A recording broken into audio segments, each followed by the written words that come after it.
Hello everyone, and welcome back to Final Fantasy XIV. This is episode 51.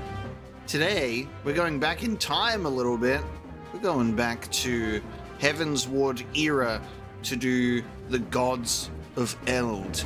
Just some optional and missed content, and I'm super excited to get into it today. In the same way that we did the auspicious encounter and did the Four Lords recently, that sort of kicks off that train of optional content.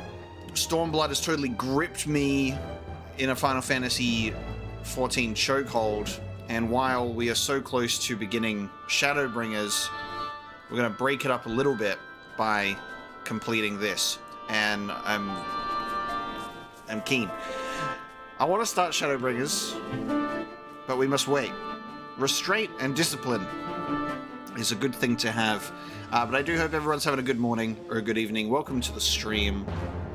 Already a good amount of you waiting for the stream to start, which is awesome, and I got a few of you waiting for me. Very, very good indeed. Alright. Galleon may be here at some point, we'll see. Just 4 DPSs having a good time, you know. Now I need to go and find the Gods of Eld location, so I'm gonna blind myself with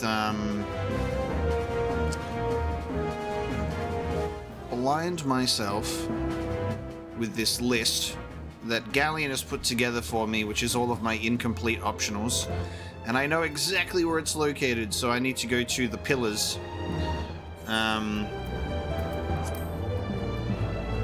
Where's that? Where's the pillars? If it's Heavensward related, I guess it would be, you would think, potentially tied to Ishgard location. Perhaps.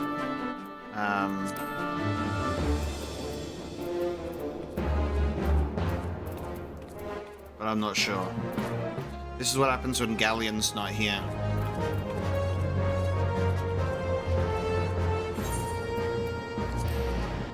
I'm just gonna follow. I'm just gonna follow. And maybe that'll put us at the right place.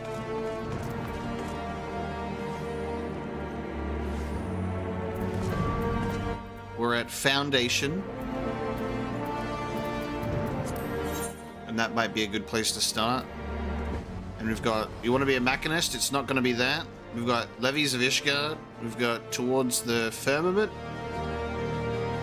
Ascending to Imperium.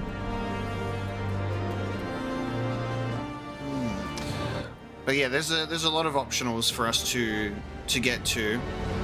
Alliance raids and otherwise.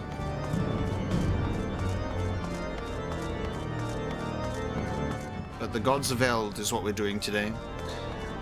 Adrian, if you would ask me Final Fantasy VIII or Final Fantasy VI Remake, I would have to say Final Fantasy VIII Remake because I haven't played Final Fantasy VI. So it's an easy answer for me. Here we are, the pillars. I love the music in Ishgard. In the end, we always return to Heaven's Wood.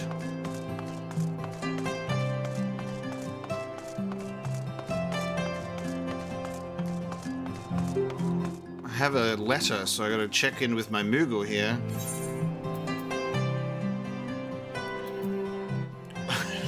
Every time it's just like, Mobius is my greatest letter giver. What is he? A castaway chocobo chick and a scarlet peacock. Thank you. I got some more minions.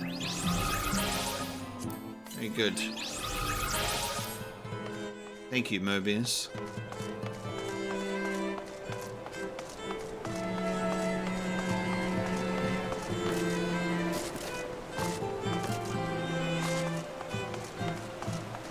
Am I speaking with Torsifers?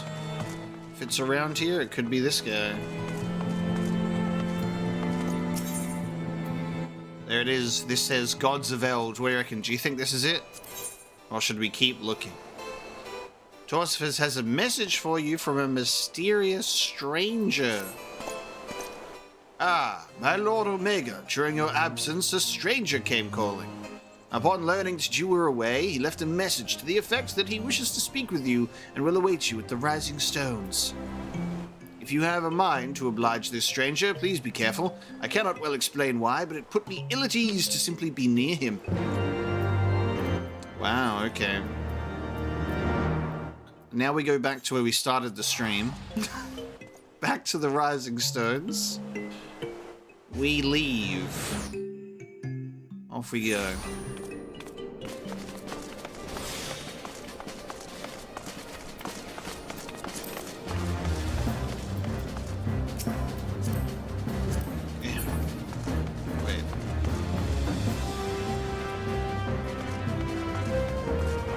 Wrong room. Like, hmm?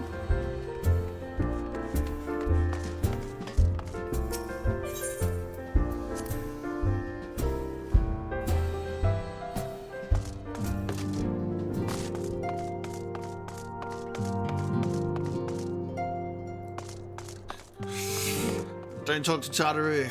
Can't do it.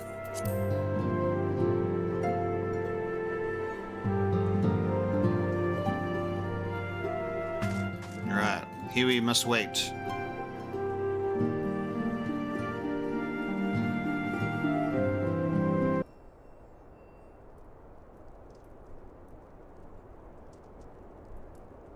My thanks for coming.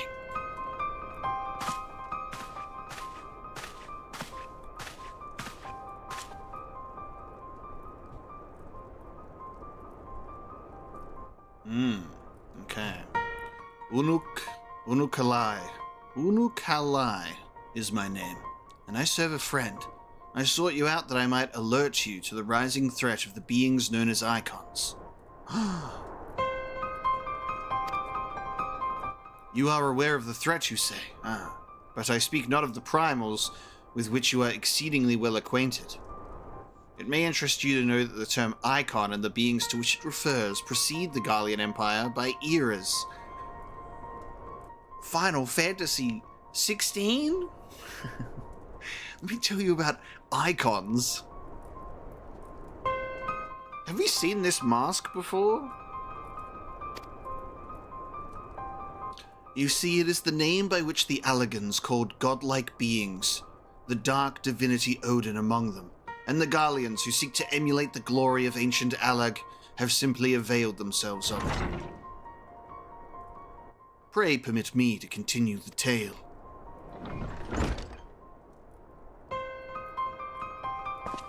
Urianger! He's woken up again! Alright, so we need to understand that we are time traveling, okay? We're currently time traveling.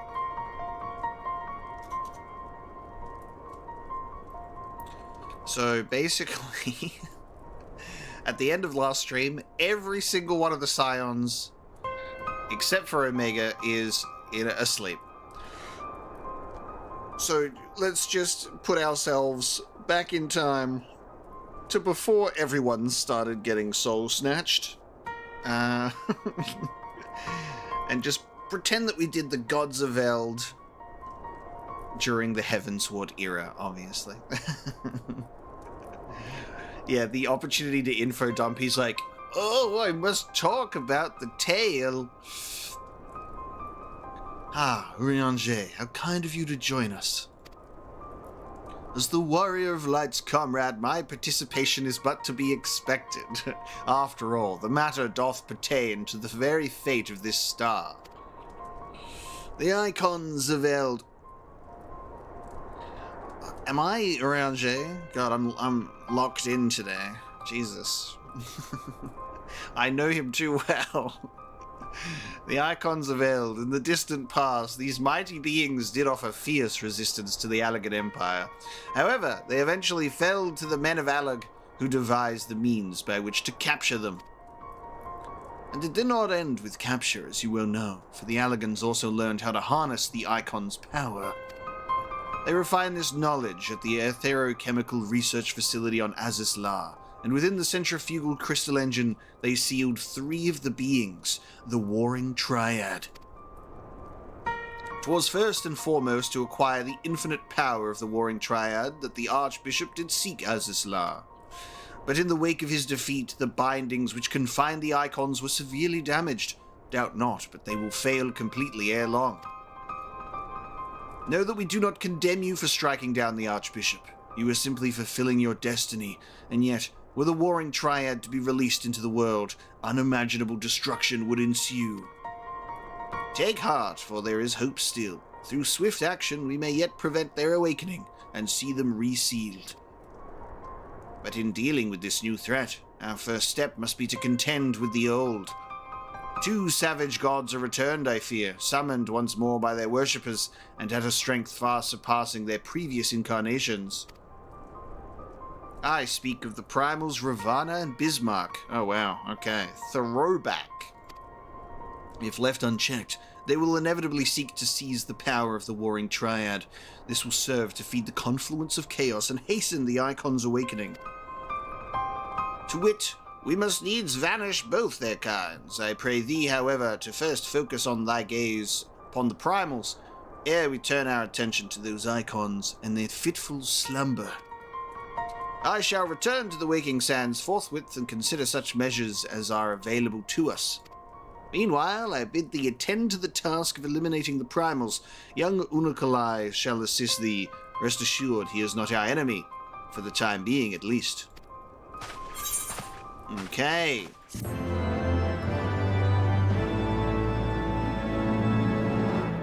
I like this sort of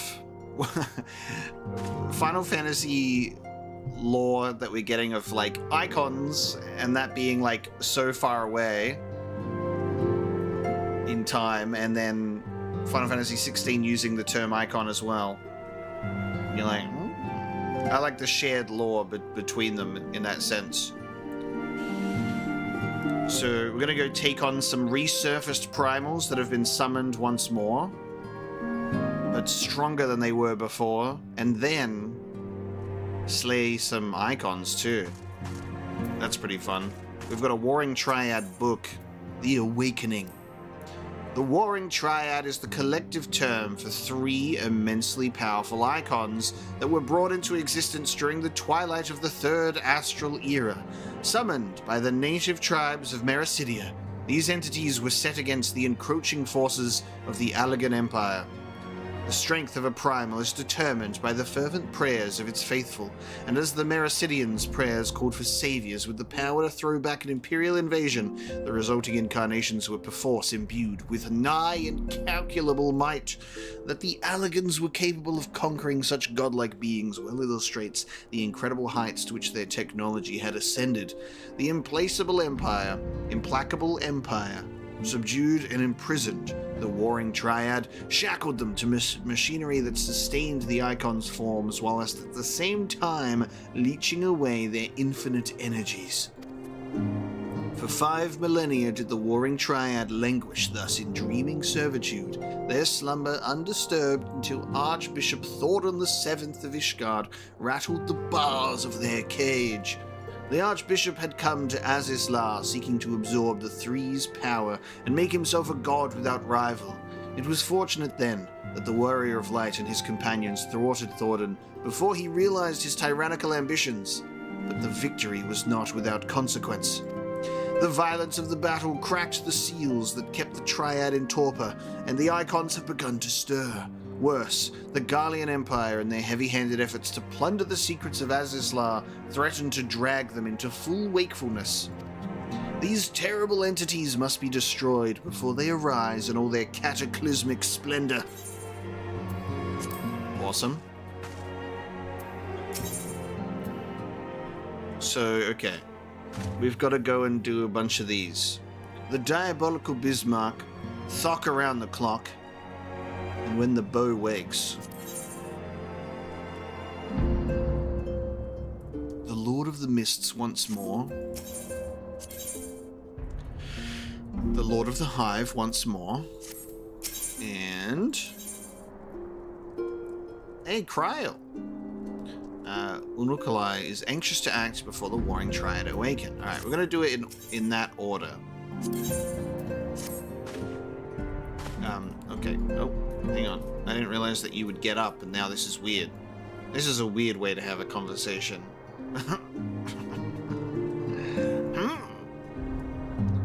If we are to prevent the awakening of the warring Triad, then Bismarck must be cast down once more. I am aware of the rather unorthodox method you employed to lure out and slay the White Whale before, and had a mind to follow established precedent. That said, islands are not easy to come by. Yep, okay. Alright. Yep, okay. How did I know you were going to get up? I should hope it is not necessary, but you may well show this gemstone to Chief Sonu. He will know it as the weeping eye of the Manukmanai, and it will ensure that he is completely committed to our cause. Oh, and before you ask, I've already informed Master Garland of our plans. He is currently en route to the Blue Window. So, When the Bow Wakes is the only one required for the questline. So Urianger was just saying, hey, go take out these primals, but as an extracurricular activity. That's pretty funny. Isn't that so funny? So I assume these are like, what are they, extreme or hard versions of these primals then, right? Okay.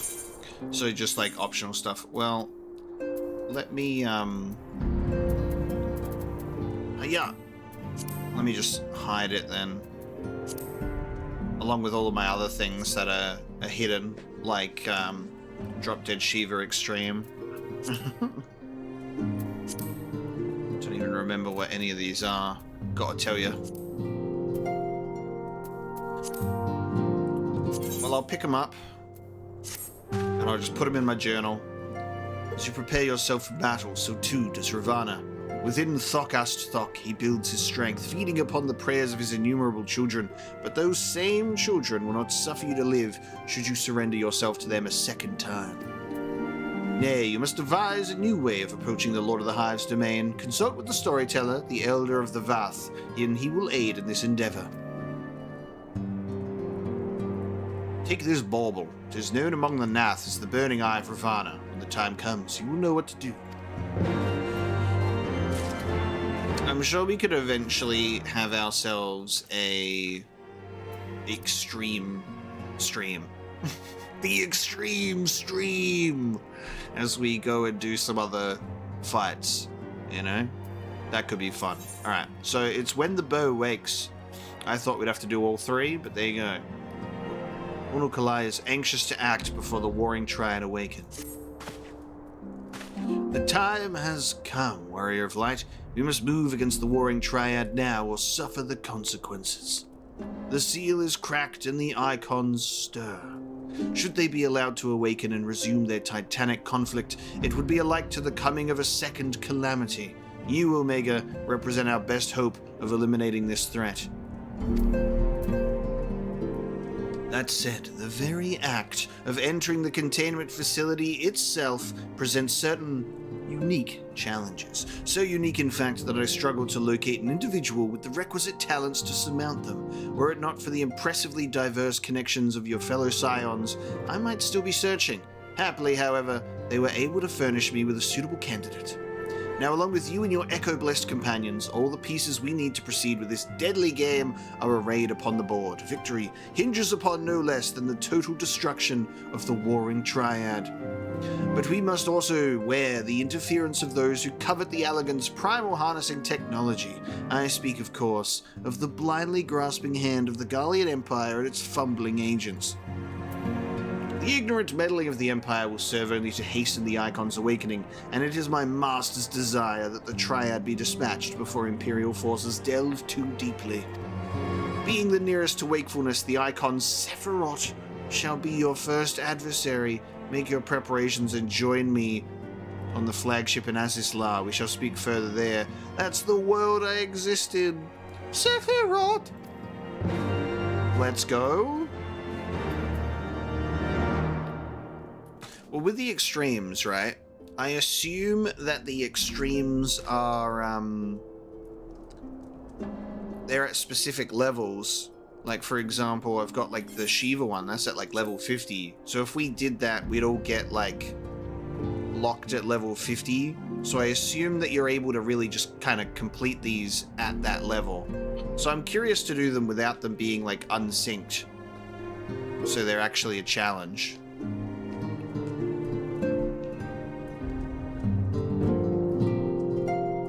Am I right?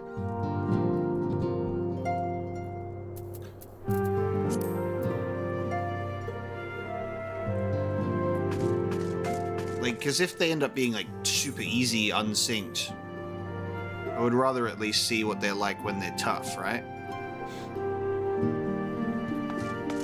That's the point. Extreme. Alright, let's rendezvous. Let's head to Helix. Get ourselves some mounts on the extremes. Exactly. We could make a... farming the mounts. Farming the mounts, which means it's not a guaranteed drop. It's not a guaranteed drop.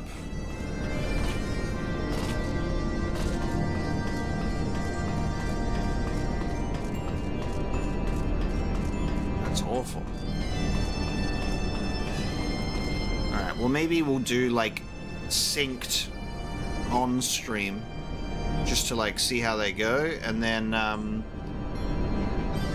maybe I'll do some unsynced in my own time. We'll organize some off-stream shenanigans, maybe. No promises. Not guaranteed mounts is upsetting. We're back in Azisla though.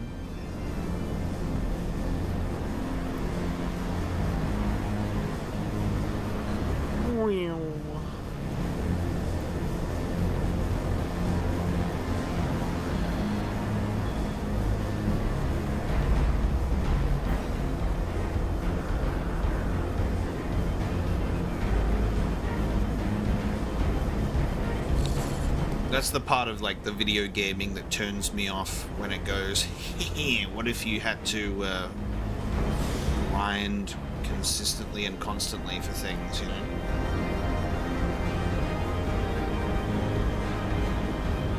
What if you did this extreme activity for a small percentage chance to get an item? Say, for an exotic weapon. How many times will you raid once a week for the Vex Mythoclast?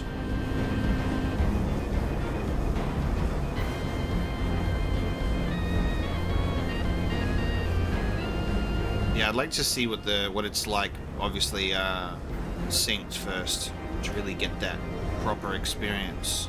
And we are climbing.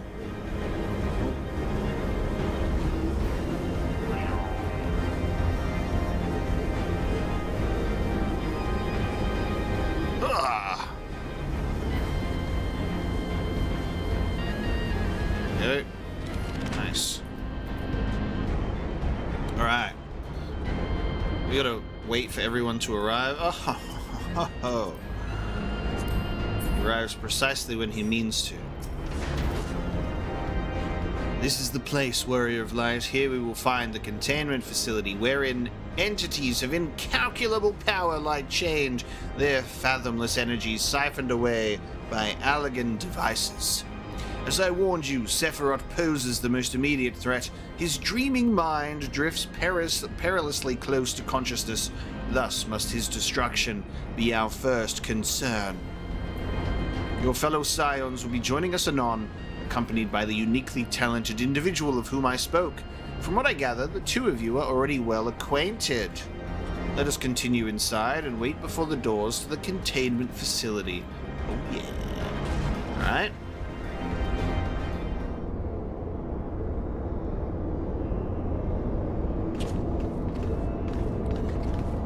Krile and Ishtola and Ranjay. Wow. You've all woken up. Actually, I will say this as well. We had a headache moment and we were okay, so we were like, oh crap, that's Krile. But then we never saw or got any confirmation that Krile has passed into slumber. And then at the end, when they were listing off our companions who were all asleep because they were accounted for, Krile was also excluded from that list. So I'm like, is Krile just passed out in a field somewhere, or in the care of someone else? Because we definitely had the headache moment and we didn't pass out. So Krile is like a big old question mark of whether or not her soul was snatched along with everybody else's. But again, this is before that happened, because everybody's awake. You've not been waiting long, I trust. We are eager to lend whatever cooperation we may to your mission, Omega.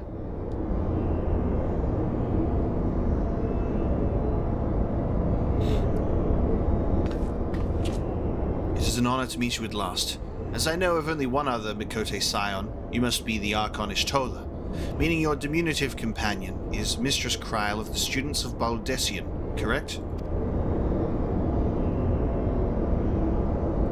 Diminutive? Perhaps there's been some mistake. I assumed it was for my knowledge, not my stature, that you requested my assistance.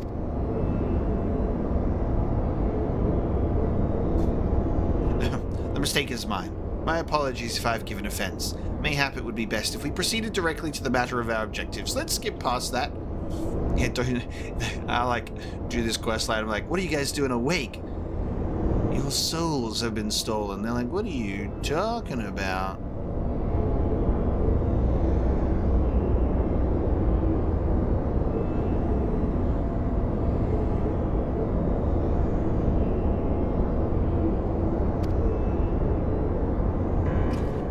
Your adversary is the icon Sephirot of the Warring Triad, otherwise known by the historians of Allag as the Fiend.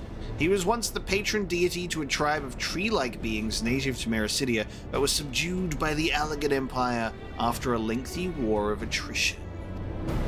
After his defeat, he was imprisoned for use as a source of power. Even now, Sephirot is neither truly living nor dead, his mind bound in a dream while his body's energies are harnessed by Allagan technologies. The explanation for his failure to dissipate into ether lies in his restraints. These ingenious devices serve not only to bind him, but to continuously regenerate his corporeal form. Meaning it will be all but impossible to banish him while said restraints are in place, yes? Remove them, however, and we risk allowing an unfathomably powerful and doubtless vengeful icon to run rampant. It seems we have no choice but to divide our forces. One team must locate the controls to Sephirot's shackles and disable them, while the other stands ready to destroy him at the moment of his waking. A most succinct assessment, Mistress Krile, and while I was aware that the Echo provided you with uncanny insight, I did not expect you to intuit the core of my strategy quite so swiftly. Ha! If only my gift offered such detailed analysis, which is to say it doesn't. I merely took it upon myself to learn as much about the Triad's imprisonment as I could before coming here. It will be Omega and I, after all, who enter the Icon's Den. Indeed, given the nature of our adversary, none save those under the aegis of the Echo should be permitted to enter the containment facility. The risk of primal influence is too great. Well, that's that settled then. I will disable the restraints, and Omega and his gifted adventurer friends will welcome Sephirot back into the waking world. Better than the other way around, I'd say, considering our respective fields of expertise, and of course my diminutive stature. Actually, I wonder if Kryle's Echo and also Omega's Echo are the reasons why maybe our souls are not taken. Because we were able to wake up again. Maybe Kryle was in the same situation, passed out, but was able to wake up. Questions. We will have to wait for those answers. Right, it's time to have a little chat with the doorkeeper over there. I feel like background music at 200% should just be like the standard. They should allow that in the settings for you to just specifically have the background music put to 200%. Activating verification systems. Lifting access restriction to Triad control.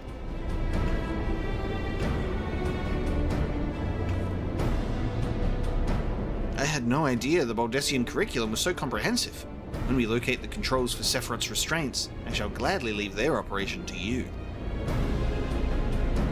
When we locate the controls, mayhap my words were unclear. Only those blessed with the Echo may safely enter the facility. Your concern for my sanity is touching, but unnecessary. Suffice it to say, I am in no danger of falling under the Icon's sway. Okay. Excuse me. Warning. Verification system detect multiple unauthorized vessels entering restricted airspace. Security systems engaging intruders. Who's here? The Guardians. Come, Urianger. We must keep the Imperials occupied. These chains.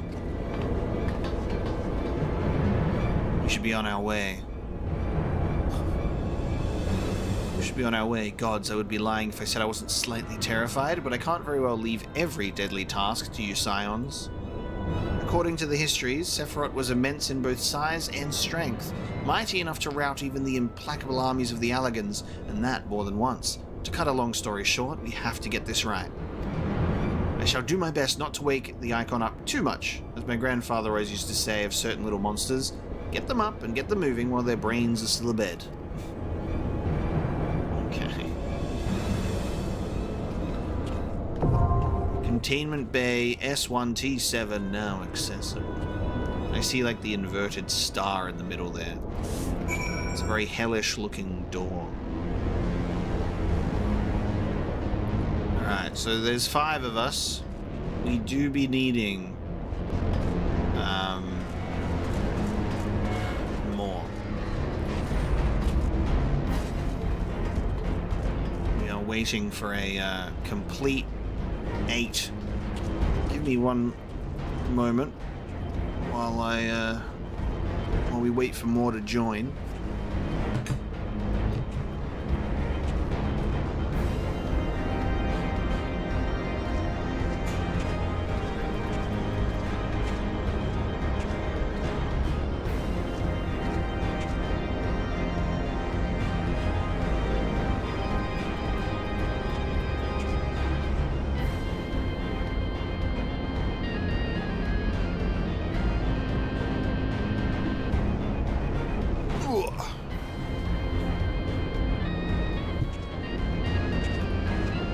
Gotta keep an eye out.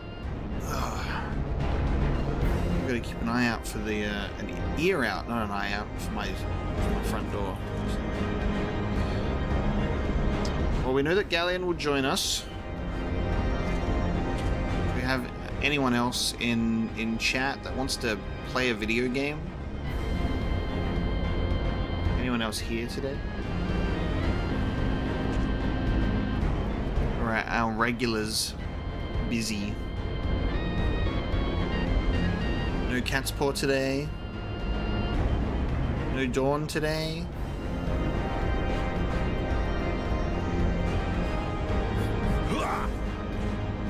We're on the Sephirot world. but you're able to travel to the oceanic servers or on Materia. So you can actually you can join.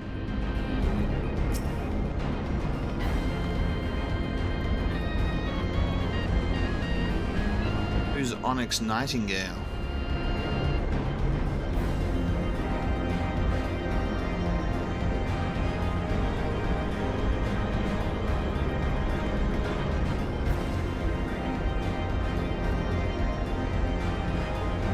Onyx Nightingale says, "I'll assist." Yeah, do we have a Liliana Nightingale relative here?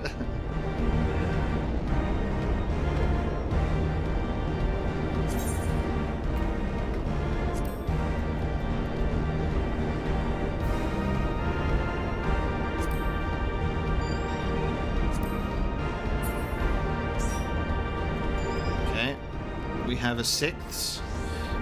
We do know that Galleon is our 7th if he arrives. So basically just need one more.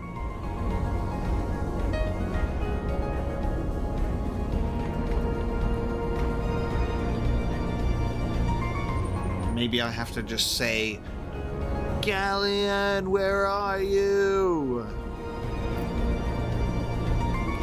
He said he's home, just got to do a few things before he jumps on.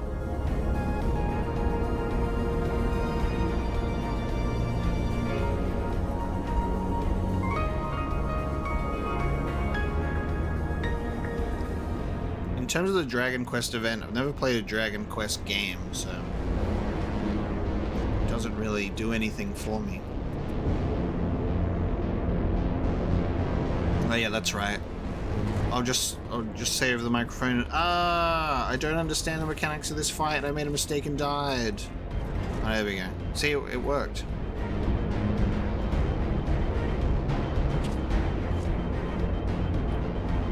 Yeah, get your ass in here. We're just looking for one more person.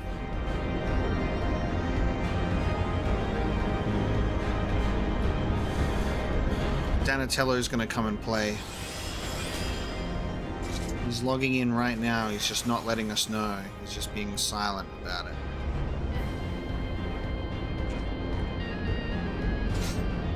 Dex has grinded up all the way to the end of Heaven's Ward, and he's coming too.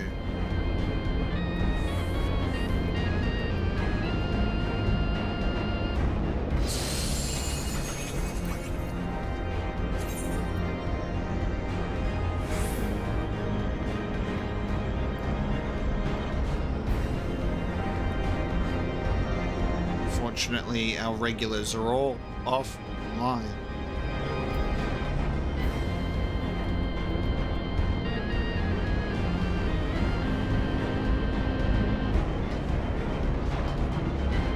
Oh, cool. Arc Shadow. Wonderful.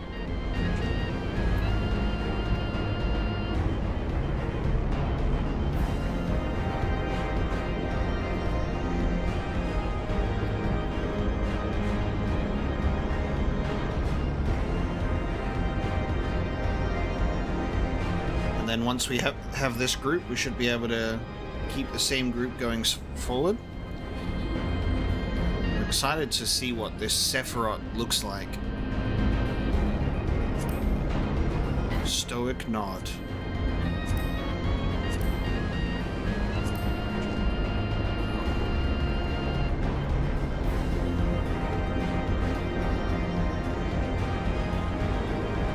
It should be fine. I have a lot of people visiting me, Arc, so it should be just fine. I don't think we've had any issues at all. I think we've had Galleon have a little bit of lag on his end a couple of times, but that was rare. And also, like, when I first started playing Final Fantasy XIV, I was playing on the Primal NA server on Exodus. That was where I first started, and then when they opened up these servers, I transferred.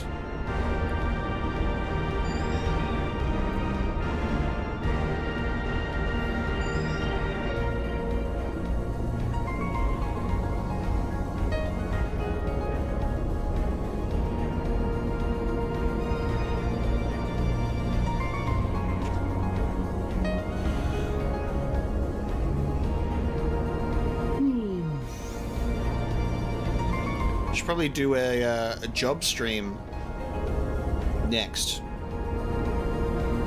Start taking up a new job and doing that quest line. Yeah, Galleon, we're waiting for you. And then we just need an 8th. We need 2 healers. We need 2 healers or someone who can be flexible.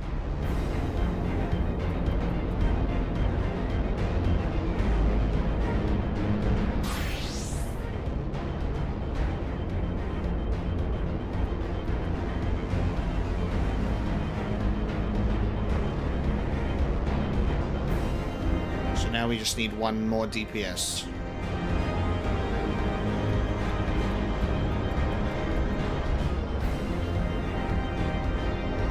So we don't have Cat's Paw or Dawn today, sadly.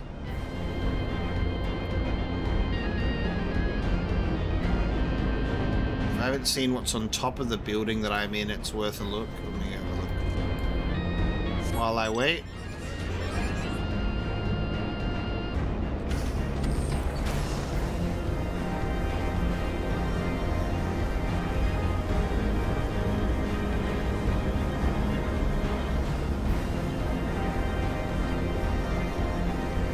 Is this what I'm fighting?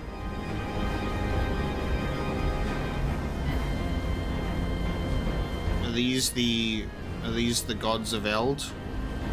So I'm already getting a look at their designs.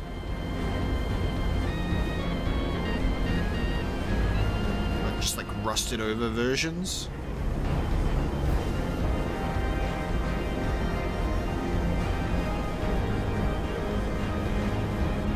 They look like a bunch of bizarro Sephiroths.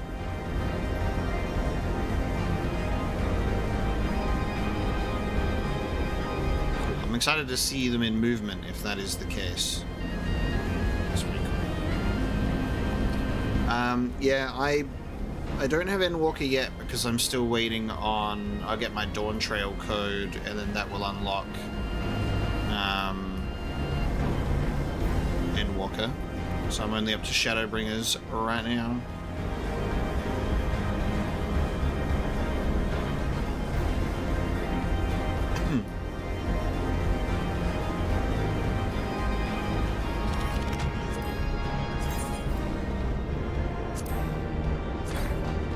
Alright, we just need 1 more gamer. 1 more gamer. If anyone wants to try, they are welcome to.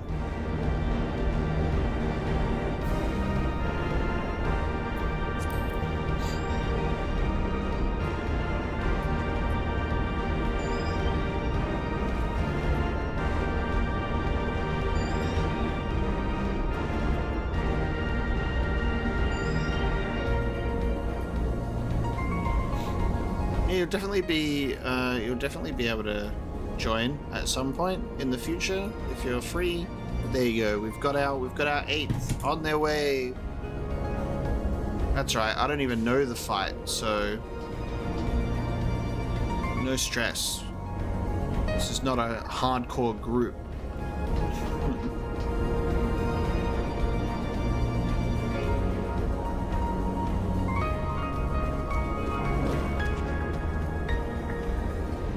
Almost ready to begin.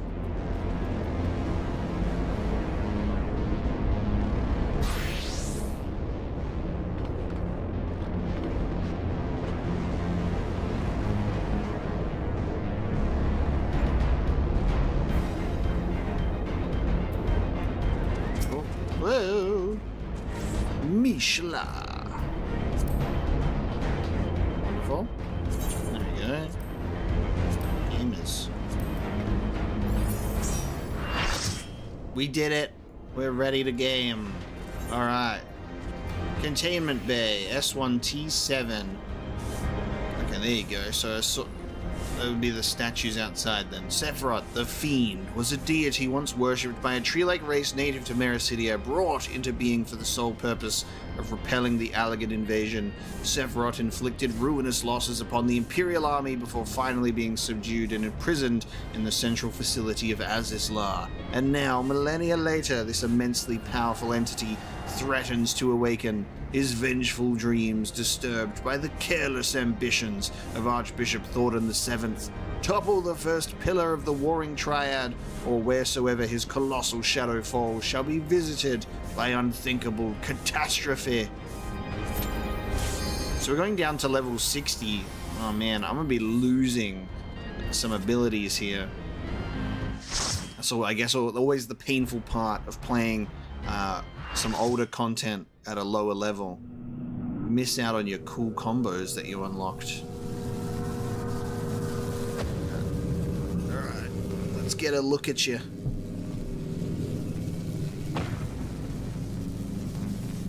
Cool.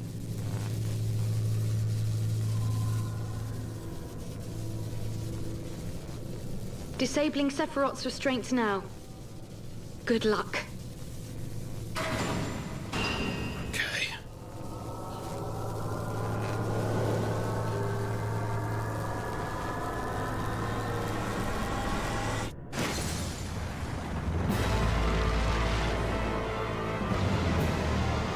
Hell yeah, dude.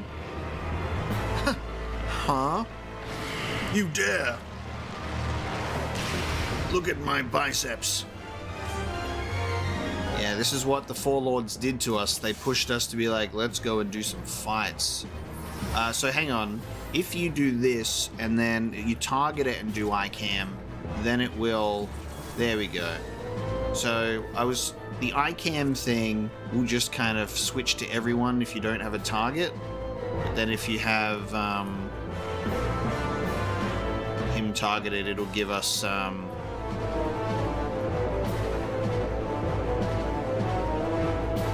views of his luscious muscles. You get a good look at him. Alright, let's go. First into battle. What am I, a tank?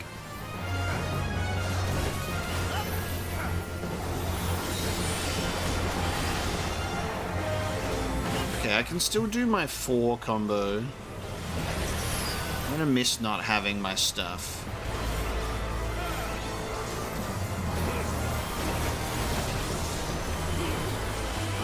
I have some things.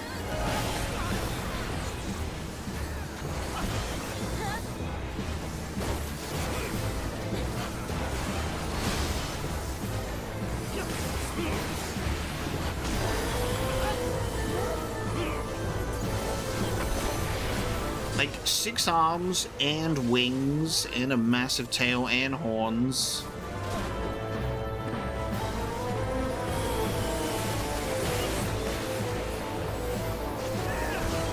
Definitely a banger of a tune too.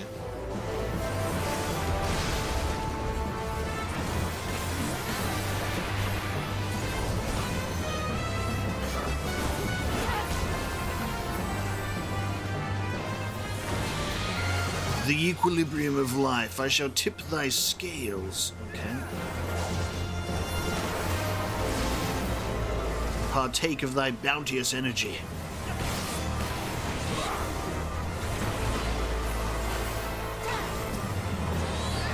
Just little tiny versions.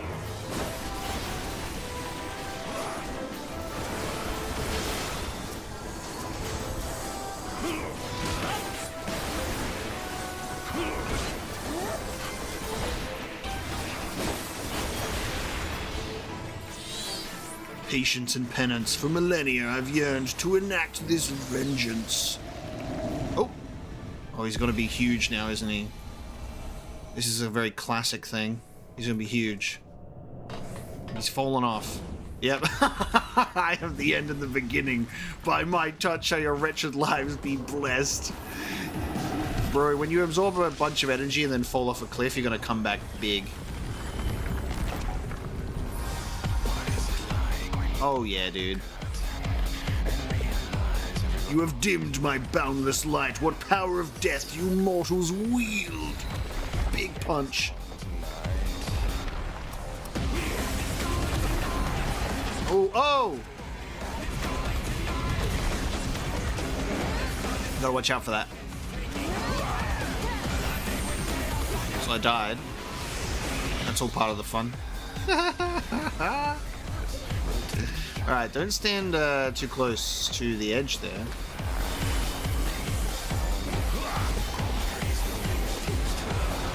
I was like, I need to get right into his face, naturally. Powerman 5000 tried to sue Sogan for this song. Interesting. What does it sound similar to?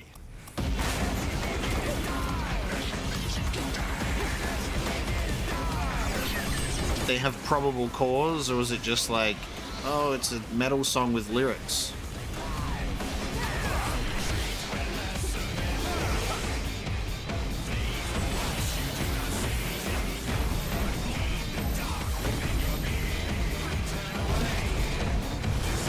Oh, cool. Okay.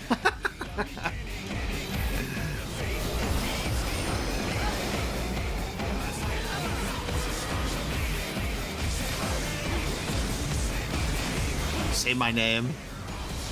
Sephirot. Okay. That's pretty sick, dude. Okay. Spirit.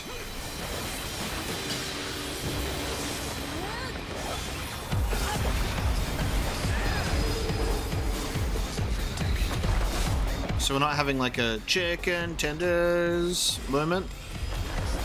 I can actually read these lyrics, listen to these lyrics without being confused. I'm getting slammed though. Properly slammed.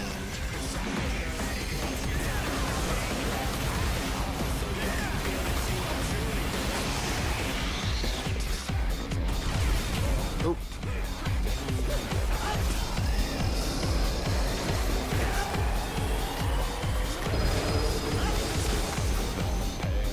Oh, okay. Do we win, chat?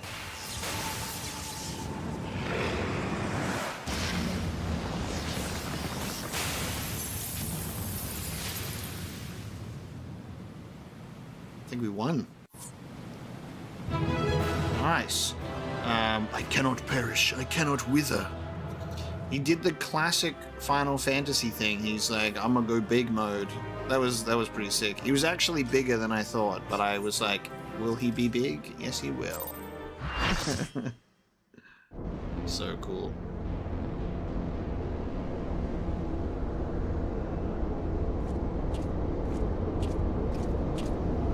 Say my name, Sephirot.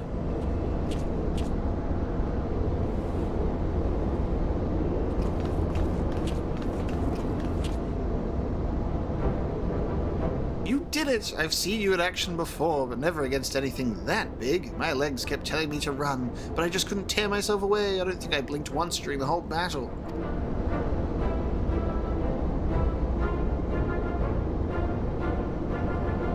A hero tried and true, if only I had possessed such strength.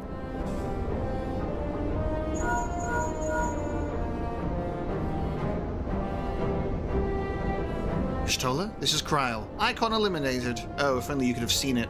Omega gave Sephirot the mother of all rude awakenings. There is a whole H of difference.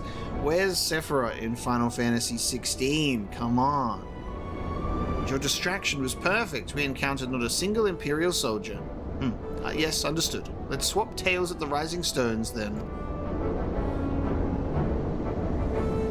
On our path to the control chamber, we discovered a number of dormant thralls. It would seem the machines that preserve their forms also hold them in a state of torpor.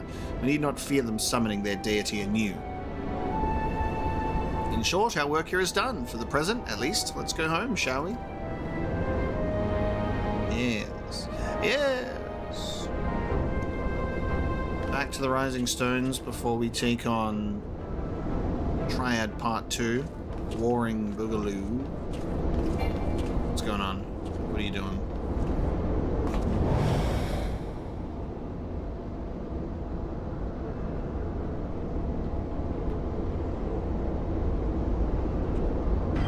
Oh shit. Hello. Imperial. It's this guy. Wow, okay. Regular Van Hydrus. Your senses are sharp, young one.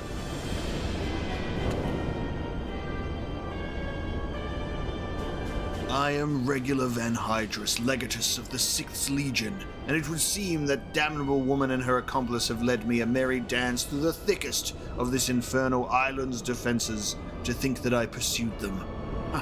I shall withdraw for now, my lesson learnt.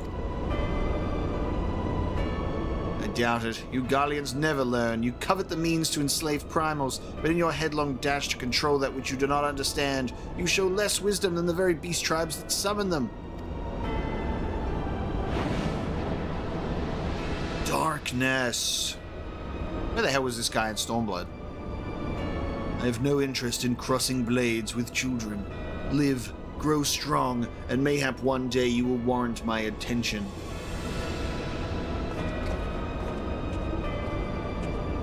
One of the coolest Garlean designs. I love his armor.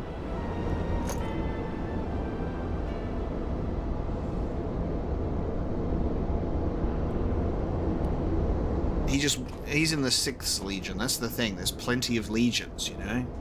He was on an off day while we were attacking the Empire. I looked back and you weren't there. Did something happen? We conveniently came back right at the end. Naught of consequence, I mistook a shadow for a man.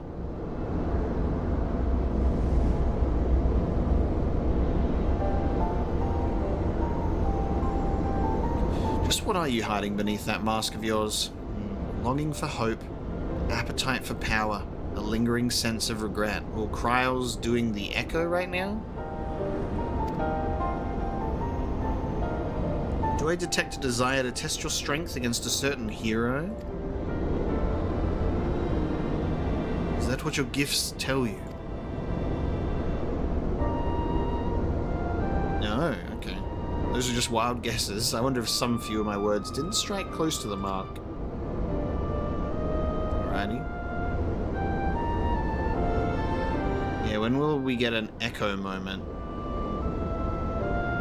Or mayhap more than a few. Be at ease, Unukalhai. I have no supernatural ability to read minds. The echo simply allows me to comprehend, regardless of language, that which a fellow being would have me know. You need not mask your heart as you do your countenance. That was a performance then, a ruse to uncover my true nature. I see I shall have to keep my wits about me.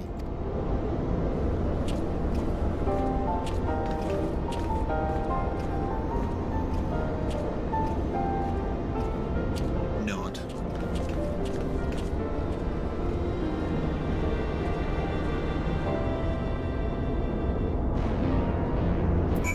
Alright. Back to the Rising Stones we go. And then we'll have to come back here for another fight.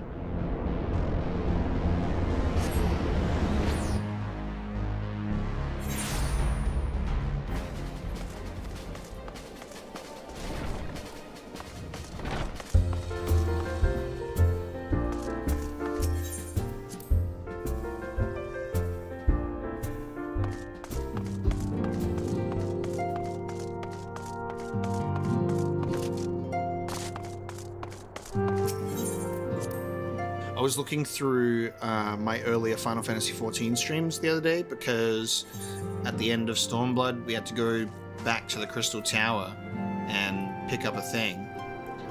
That's like where that's like the last thing that we were pretty much given to do. And it was so weird going back to that because that was Realm Reborn era where everyone's voice actors were different and I was like, it was really tough. I was like, I'm trying to like look through some of the story and I'm like, I have to listen to Ruban's original voice actor and I'm like, what is that? And Sam Riegel as Alphino is just, I'm like, what is that? So weird. Just very strange. And everyone's original Scion outfits its original fits. Minfilia was out and about, you know, doing things. Lise was posing as Ida, and Papa Limo was there, and it's so weird, right? You know, it's very strange. So, Warrior of Light, how did it feel to strike down so great a foe? You must tell me more of the experience once our meeting with your colleagues is concluded. Yes, Minfilia was not doing things. She was standing there, but she was there.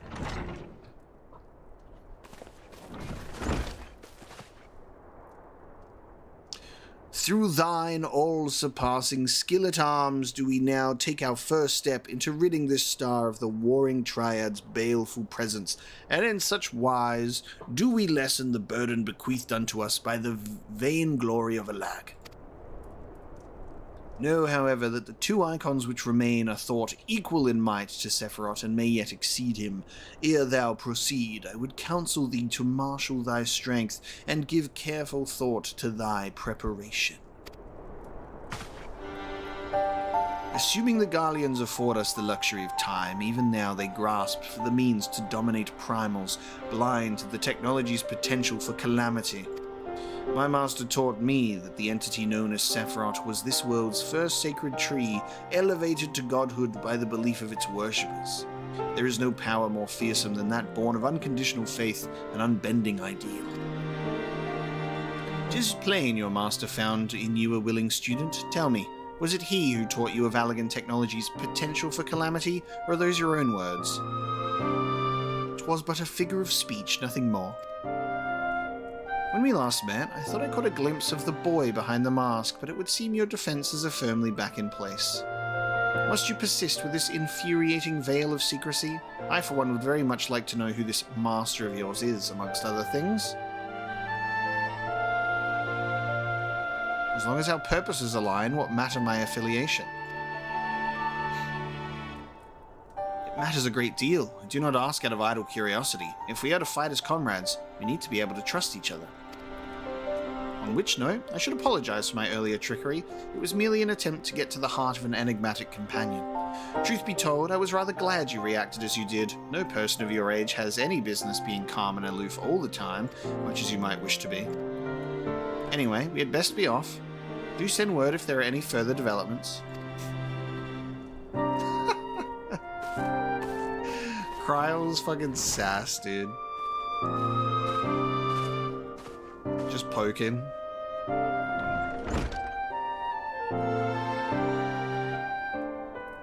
A companion now, am I? Yeah, Minfilia was standing there, and then she got promoted to floating there in front of Heidelin, which has been absent for a whole entire expansion too. So we're waiting to get back in that. There we go. I was wondering if there would be more entries similar to the Omega stuff. Chapter 1, Sephirot. So this is being like filled out over with recent exploits. The Warrior of Light has toppled the first of the warring Triad. We knew little of Sephirot other than he was the chief deity of a tribe of tree-like beings, a sacred tree ascended to godhood. Allagan histories discovered upon the event of his destruction, however, have brought fascinating new facts to light. These recordings attribute to Sephirot the ability to induce spontaneous growth in living organisms through the manipulation of ambient etheric energy. It is noted that the icon did not hesitate to direct this ability upon himself. Sephirot grew to gigantic proportions during his conflict with the armies of Allag, using his own colossal limbs to cut great swaths of devastation throughout their ranks. He was eventually overwhelmed, however, and his abilities contained. The Allagans performed experiments upon the captured icon, siphoning his growth-inducing energies into the cultivation of numerous chimerical monstrosities, one unnatural existence propagating countless others. When one believes one's control unbreakable, however, a single overlooked flaw inevitably leads to catastrophe. I know of at least one civilization that collapsed under the weight of such hubris. And when you think yourself unbeatable, watch out, a group of 8 warriors might just keep hitting you until you die. A special fight if you do all of the EX battles, so like the the Ravana and Bismarck ones that we picked up. Oh, there's also 2 here as well. So we've now got a fiendish likeness. Oh god. So is this going to be an extreme version of Sephirot then? A fiendish likeness.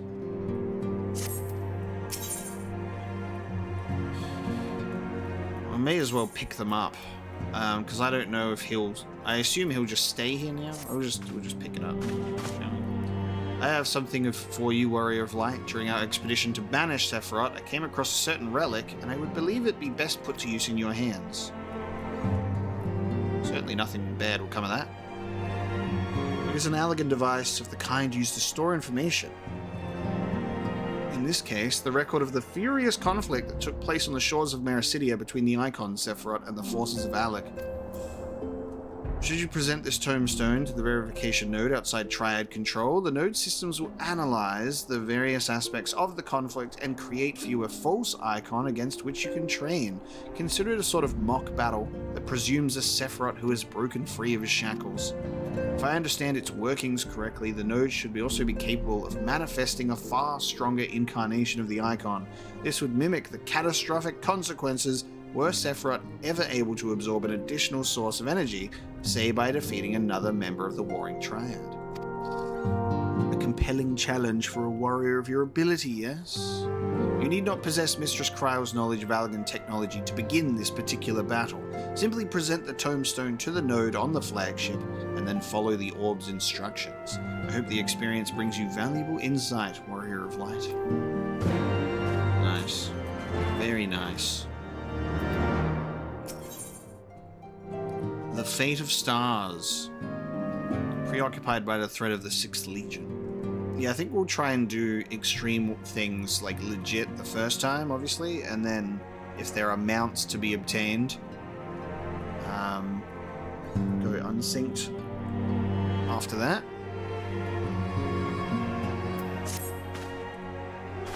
I'm troubled, Warrior of Light. The 6th Legion will not soon surrender its pursuit of Allagan technology. The Link Pearl. While it's true that the 6th suffered heavy losses in an attempt to breach Azislar's defenses, the Legion is still very much a force to be reckoned with. Left to his own devices, it will not be long before the Legatus moves to...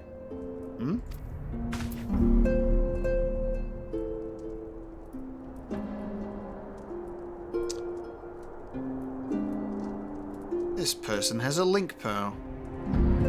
Pray excuse the interruption, but a call to this Link Pearl can only come from one of your fellow Scions. Archonish Tola, what news?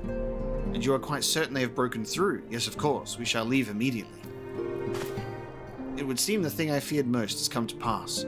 The Garleans have succeeded in dispelling the barrier Urianger placed upon the entrance to the research facility. We must intercept and destroy them before they acquire the means to control primal entities. Archonish Tola requests that we assemble at the scene of the intrusion. Pray depart at once. I will join you when I have informed the other Scions of this development.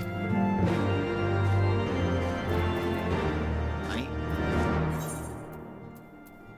We're going back to Azislar. If only there was a teleport to that specific spot.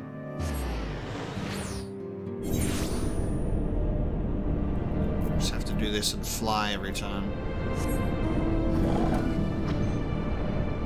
We're gonna go up real high.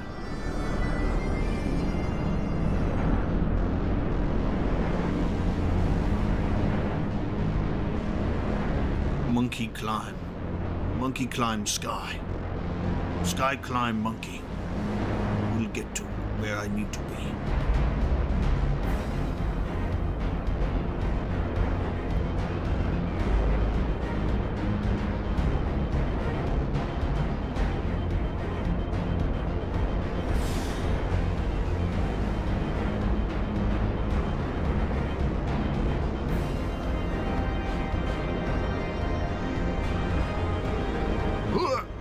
You were so close.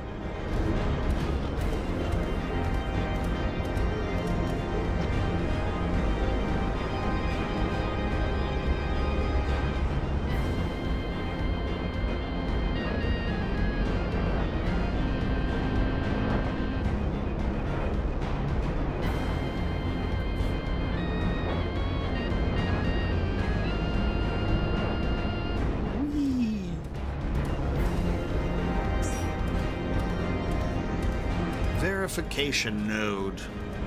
Activating verification systems. Okay, so hand over this Tombstone of Theology. Now I've unlocked the Extreme.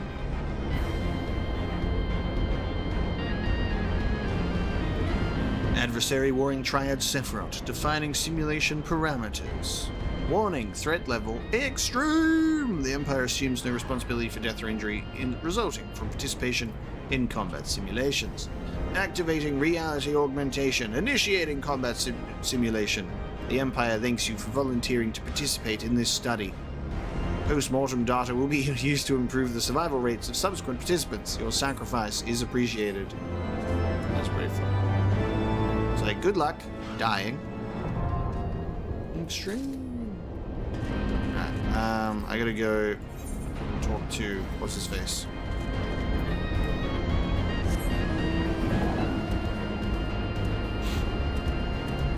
Unukalhai. Triad.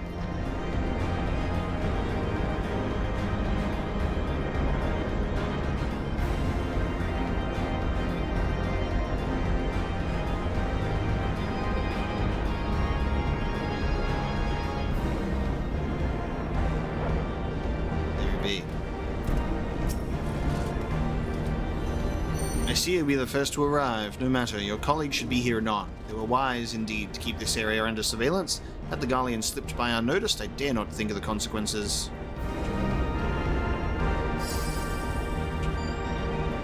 Archonish Tola set forth for Azislar when it became apparent that the Legatus was attempting to breach the barrier, and arrived to find that he had succeeded. We must hope that he is yet to find his prize.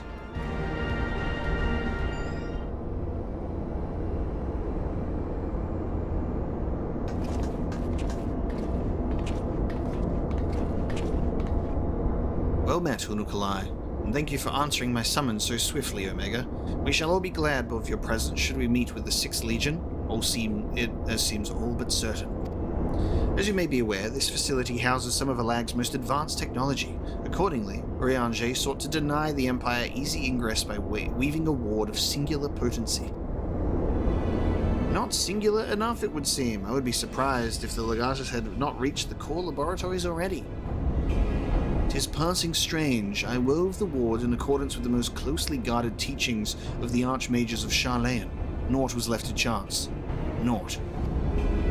'Tis well known that the children of Garlemald have no talent for arcane manipulation, nor hath the Empire more than a cursory knowledge of sorcery.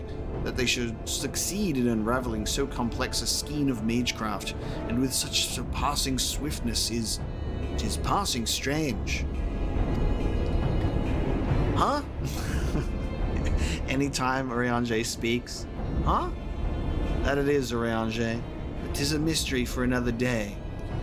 Thy did measly pass through doth barrier I succeeded in succinctly apparating. The mind wrinkles.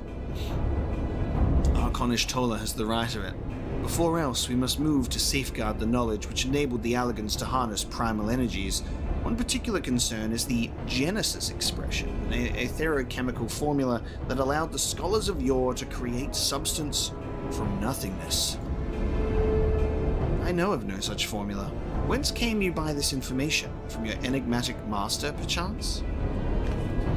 He did furnish me with that morsel, yes, and knowing exactly which prize the Legatus now seeks enables us to predict his position. Do you not see? We have been gifted the perfect opportunity to remove the head of an entire legion. Oh, actually, this might be why he doesn't show up in Stormblood. Maybe. I didn't think you quite so bloodthirsty, Unukalhai. Surely safeguarding secrets should take precedence over slaying Legatuses. Kryle's sentiments reflect my own. Yet the two objectives need not be mutually exclusive. What say you, Urianger? Urianger is deep in thought. Oh no, his soul has been stolen. Urianger? Huh? Oh, forgive me. My thoughts were bound up in idle imaginings. In answer to thy question, milady, I am content to be led by thee in this matter.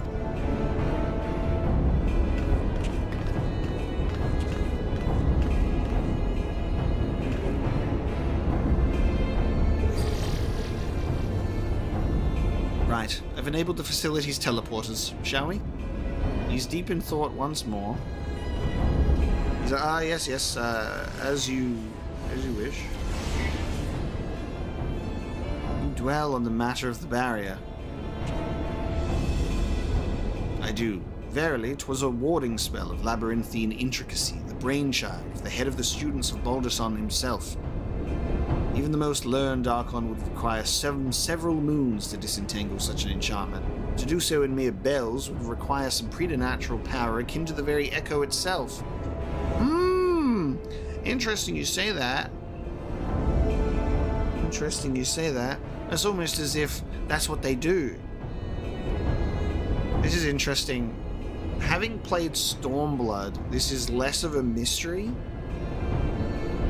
But what I really like about that is being able to have more of an insight into that. They're like, oh, it's as if they have the power of the echo itself. Funny you say that. I wonder if they have some sort of facility where they put people in pods and they do experiments on them to give them a false echo. Mayhap that have some weight to it.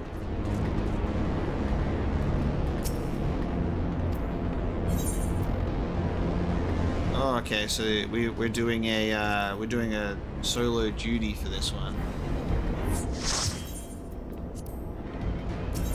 Solo duty.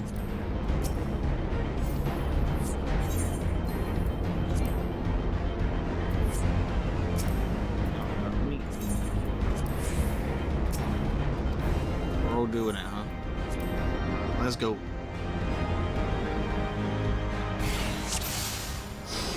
With Ishtola, Unukalhai, Kryl, and around it. Oh. Music.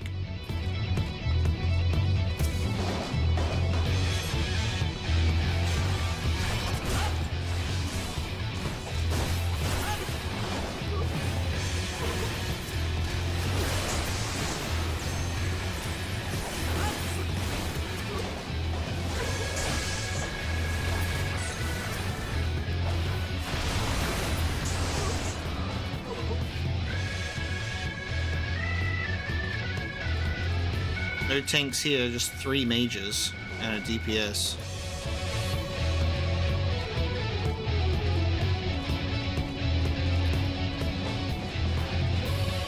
Legatus himself is here, after him. There he is, look at him go, ooh! Alright.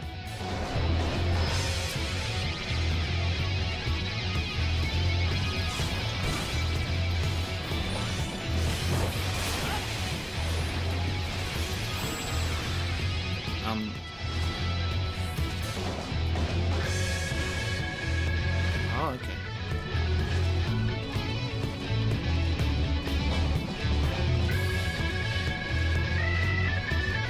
It's all of Sephirot's tree stuff.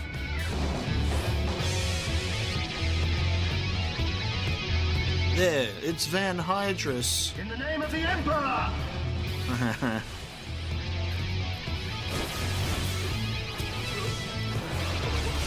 This is a cool little expansion onto the Empire here too.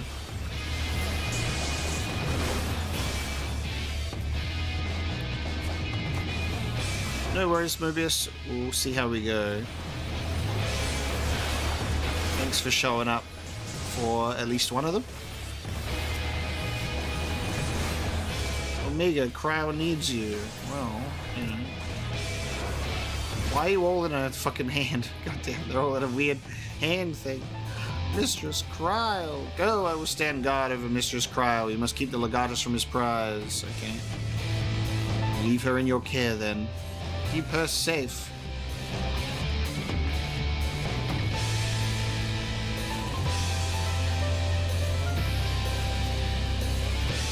We got the piano mixed with the electric guitar, dude.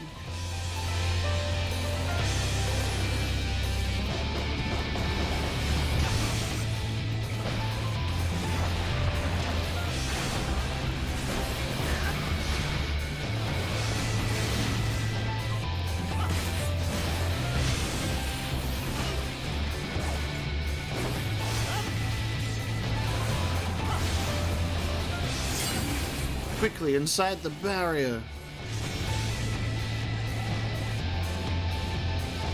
Self-detonate. Nice. Central laboratory should be up ahead. Just a cat boy and a cat girl against the world.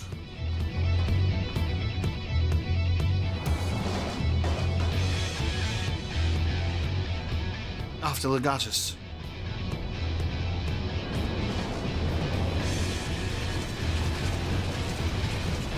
And now Ishtola will stay behind. Yep, and still they come.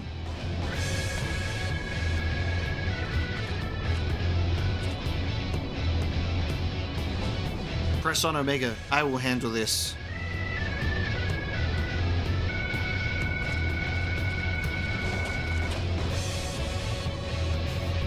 All of the Scions are in wheelchairs with sunglasses on. Their souls definitely intact.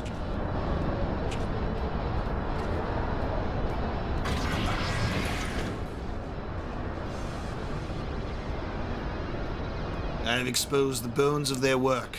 Now to extract the marrow. What a saying.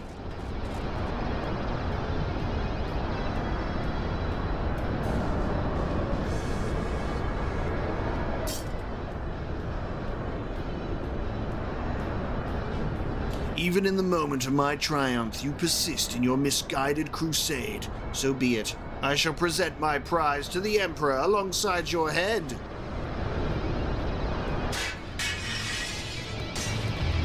All right, let's go. 1v1 too.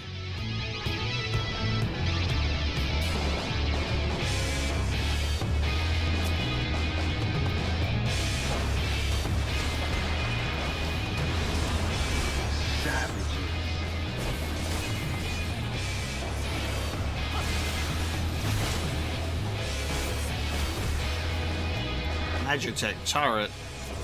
Get this out of here. Get that out of here. This is a 1v1. Is that all you've got to say? Savages.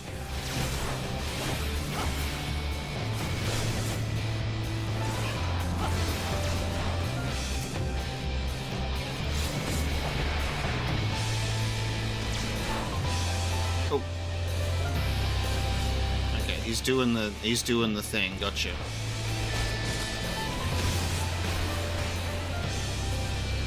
Can you withstand this? When are those attacks gonna go off? There is nowhere to run. I'm like waiting the whole time for those attacks to go off. Stop making the floor on fire, will you?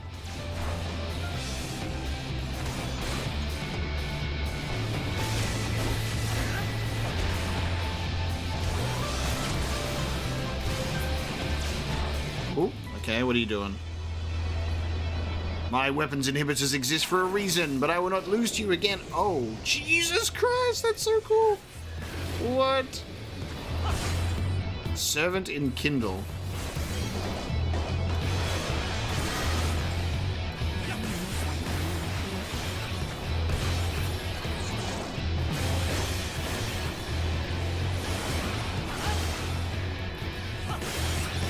Goodbye, kitty.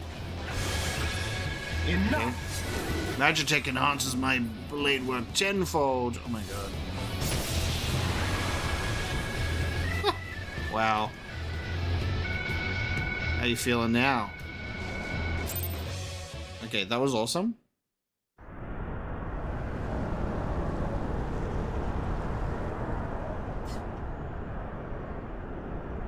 Omega.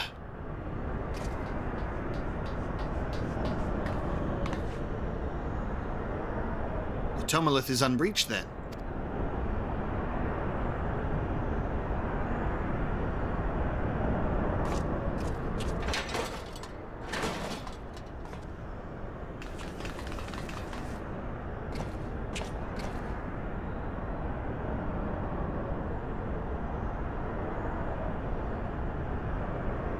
Kryl.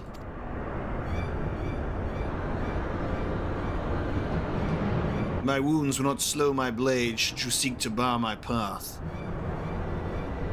And you would slay me, no doubt, but it would be your final act.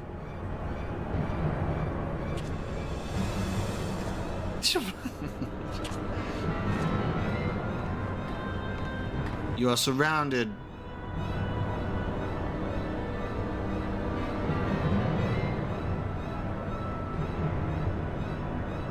What madness afflicts you Eorzean fools, the Empire, but desires a means to shackle the Icons and their destructive appetites?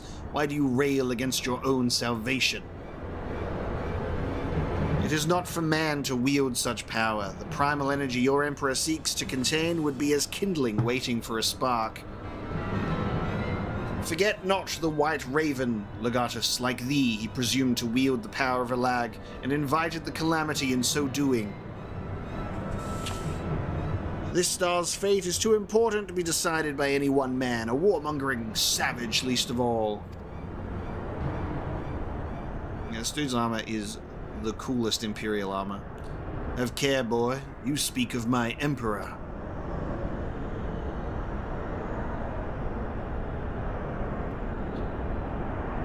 But dying here in defense of his honor will not further his cause. He's gonna smoke bomb out of here.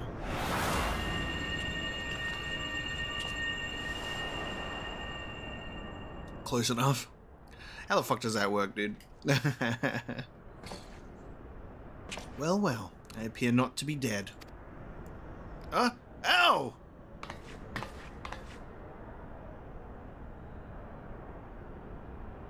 Kryl. I may have cracked a rib or two, but I'll be fine, honestly. Our foes gave no quarter. Had Unukalhai stinted in his defense of thee, thou mayest be certain thy hurts would be far worse.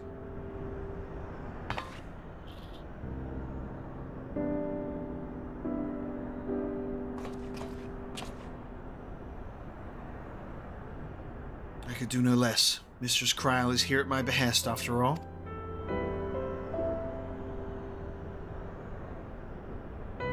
The secrets of Alag are safe for the present, though 'tis doubtful the Legatus will return to Garlemald till the prize he coveteth lieth in his grasp. Then we must redouble our efforts to protect this place. Kryl and I will place additional seals upon the Tomalith.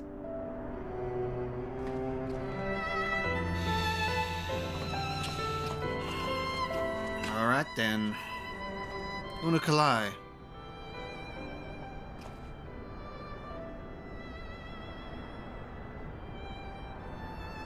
I appreciated you staying at my side. Thank you.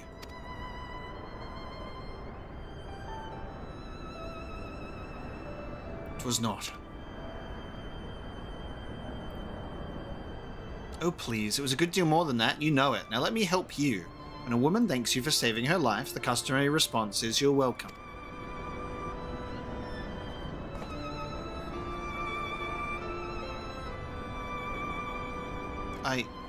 You are welcome.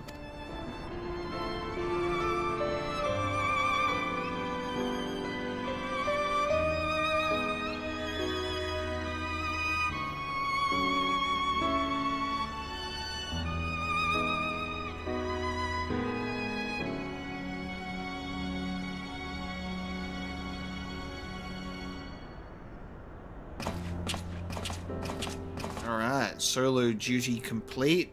We did not slay the Legatus, unfortunately. He ran away! Okay. We must reform the party. We are missing a few.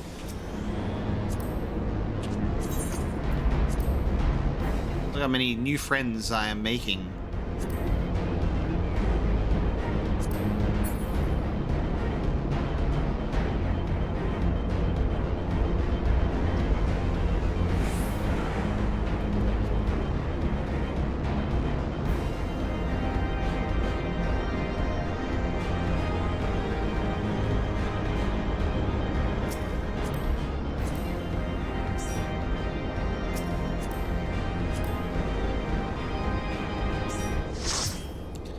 Alright, that's 4. You're at the primal entrance. Okay. I'll talk to this guy.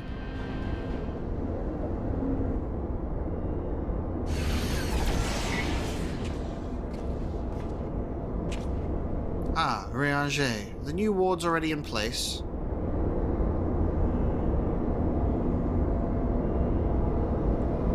My colleagues yet toil upon their enhancements. I come unto thee in secret, that I might question thee outside their hearing. Ooh. Rianger doing something in secret? This is so out of character for him. Question me. I would speak with the one who undid my sublest magecraft, he who invited an Imperial legatus into this facility in hopes of engineering the man's demise at the hands of the Warrior of Light. Astute. Okay. You accuse me of masterminding this day's events. The plan may have been thy master's, but the deed was thine. Thou didst lure the legatist of the 6th Legion into a trap from which he was not intended to emerge. 'Tis plain to me now that thy seeming opportunism in proposing his elimination was feigned, and that his death was the object of thy plan from the first. And you have proof of this. Thine own words betrayed thee. Thou didst speak of the Empire's desire to claim the Genesis expression, the existence of which even the learned Mistress Kryl was ignorant. Whence did the legatus come by such definitive knowledge? And then there is the matter of mine unraveled ward. None save one possessed of an otherworldly gift could have so swiftly effected its dissolution. Know thee of another blessed with such? Assuming these accusations have merit, what then? Full many times and oft doth the pursuit of truth lead men down darkened paths. I take no issue with thy purpose. 'Tis but thy method I would call into question. In the Gallian Empire we have a common foe. Hadst thou deigned to share thine intentions with Omega and Mistress Kryl, 'tis like that we would have closed the trap with less risk to life and more success. I sought to use the most dangerous secrets of Alag as bait. Who among you would agree to such a reckless plan? An admission. Okay, so here I am thinking, you know, the Empire has some sort of echo shit going on, but no. None, and with good cause, irrespective, though thou wert remiss in thy duty to thy comrades. I note with some disappointment that in matters concerning the primals and those who would control them, the cold rationality upon which thou so pridest thyself is conspicuous. Oh my god, I can't speak when I talk as Rianger. Conspicuous by its absence. Know that the salvation of this star is an end too vast for any one of us to accomplish alone. Shouldst thou fail to trust in thy comrades, I foresee thy actions precipitating some terrible misfortune. I made it so far into Rianger's dialogue before I fell over. Indeed. My sincerest apologies, Omega. Rianger is correct in his suspicions. It was I who orchestrated this encounter with the Empire. I would ask that thou forgive Unukalhai this transgression, and keep mention of it from Mistress Kryl. 'Twould be a pity for one foolish decision to wither their budding camaraderie ere it had a chance to bloom.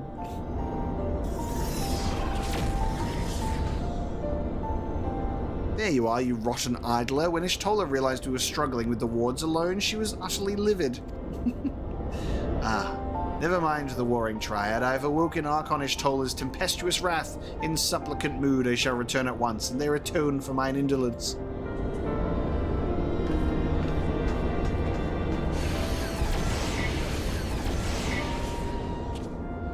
Come, Omega. It is time we return to the Rising Stones.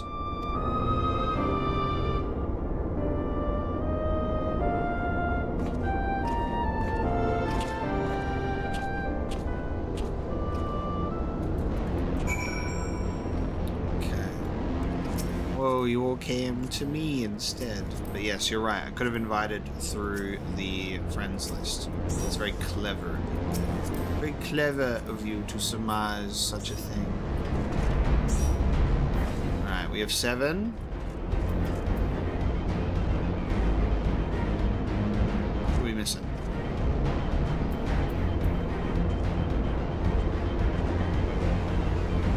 Kate replaced Mobius. You're at the primal entrance. Yeah. Yeah.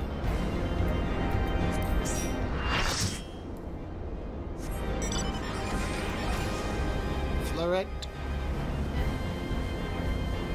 Oh, I have to go back to the Rising Stones, dude. Fuck's sake. Oh. This game's ability to take you back and forth, honestly, so funny. It's so funny. It's like, let me back in, Chief, to the fight. Nay, the story doth needed to proceedeth upon this day whence you arrived at the solar. Pray return.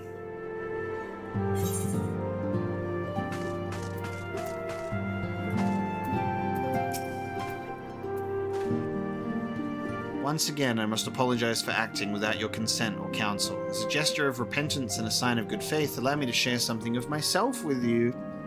As Urianger suggested, I possess the gift of the Echo, though it is of a nature different from yours. Regardless, I would use my gift for the self-same purpose, the salvation of this star, and nothing poses a greater threat to the world than the proliferation of primal harnessing technology. This I know only too well. What I am about to divulge concerns the fate of another star entirely. On this other world, a magic was devised that allowed the realm's champions to use a stone known as the Auracite to contain the power of primals. So armed, these heroic souls conquered god after god, oblivious to their weapon's fatal imperfection, its propensity to bleed primal energies, and with each victory the heroes changed, transforming at last into fiends of endless appetite. Insatiable in their hunger for ether, they ultimately went to war over the star's ever-dwindling life force, and fought until there was nothing left. Thus, as Urianger so astutely observed, when I am faced with those who rush to embrace power unchecked, I lose all semblance of rationality. Know that thy master too cares deeply about the fate of this star. I am his servant, his instrument, sent here to ensure that the same tragedy does not consume another world.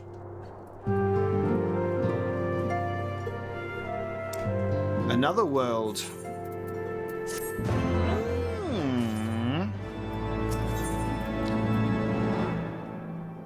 Unukalhai has urgent news to share on the current state of the Warring Triad. What is going on here? Balance unto all.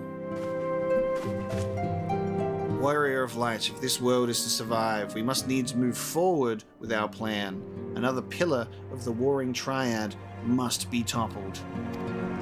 The question of which has already been answered. Following our encounter with the Legatus, Archon Ishtola detected erratic etheric waveforms emanating from the sector containing the icon Sophia, known simply as the Goddess in former times. Such readings can mean only one thing. She is close to awakening. Let us return to Azizlar forthwith and put an end to this primal deity lest she rise again in all her terrible glory. So it's Sephirot and Sophia. Who's our third one?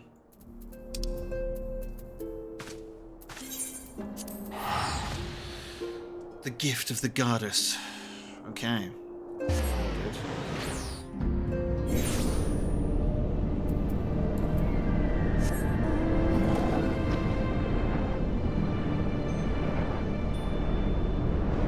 And thus begins the big old flight up to the top.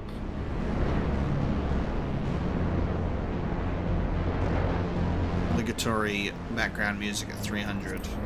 Yes. Welcome Dex. Dex is going to get a little bit of that Final Fantasy XIV fix. Who's only had so many different elements of the game spoiled by watching my streams. The good news is, A Realm Reborn is so long that he'll forget by the time he gets to these points, hopefully. It'll be the other way around. I mean, there are details of A Realm Reborn that elude me to That's why I was like, I'll go and watch back some previous streams. And then I'm like, it's too hard, it's too difficult. It makes me want to just do New Game Plus. Just go through it with all the context. We appear to be the first to arrive. Shall we await our colleagues here?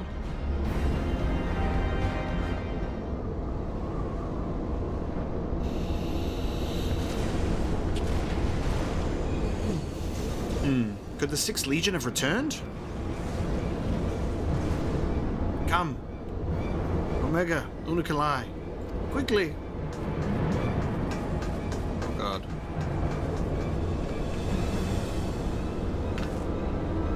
We're under attack. Ishtola and Urianger have engaged the foe not far from here.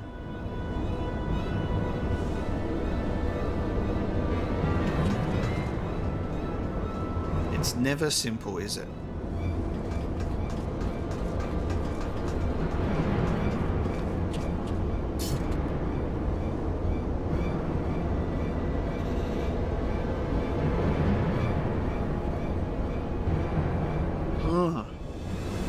The first Demiurge. Ha! Rarely is my shield thus tested. 'Twould seem the Allagans have not been lax in their recruitment. Huh?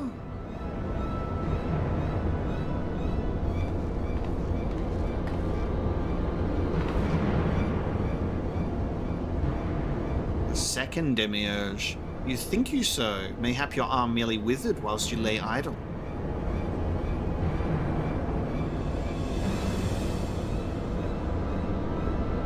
The third Demiurge. Still your tongues, we have stalled them long enough.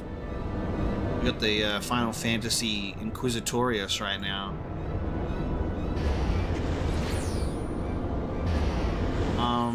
Okay.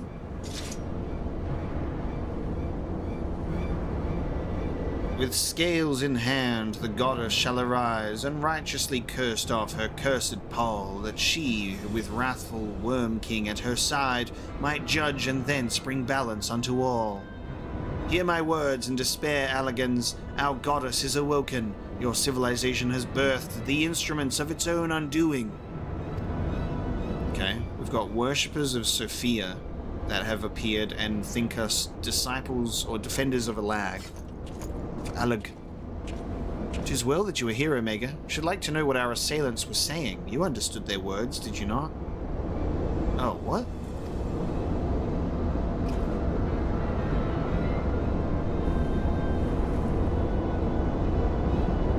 Oh. The echo gives us translation here. 'Twas a Mericidian dialect, if mine ears do not deceive, though one which bereath scant resemblance to any spoken in recent times. As for our antagonist's meaning, I do gladly defer to those blessed with the echo. The one with the shield seemed to think we were Allagans. He recited what sounded like a verse of prophecy, then claimed that their goddess is awoken. Is that about right, Omega?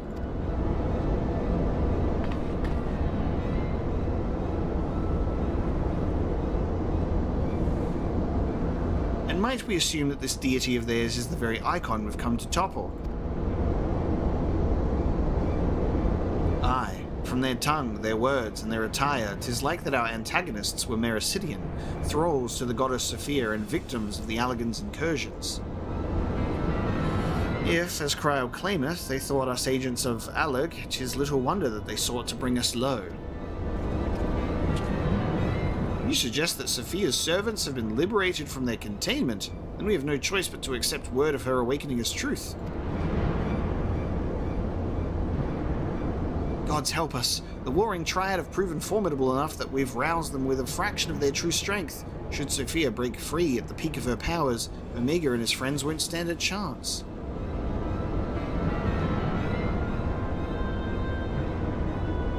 Let us be about it then. Omega, Kryl, Unukalhai, the three of you will make directly for Sophia's containment facility.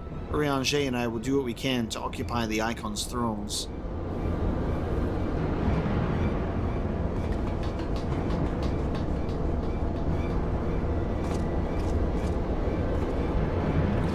nodding intensifies.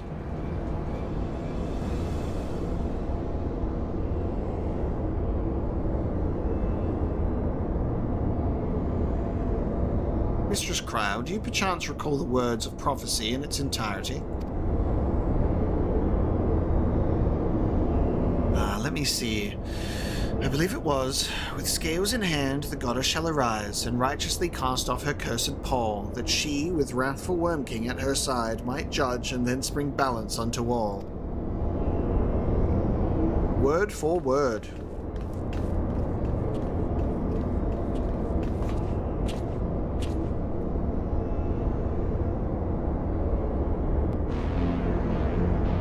Worm King, huh? Heaven's Ward related. P1T6. Alright, let us proceed with the next trial.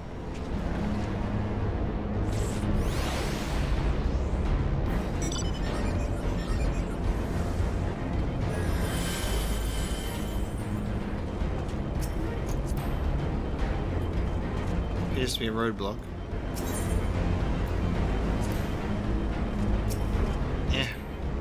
Why can't I click on Y? I can't click on Y.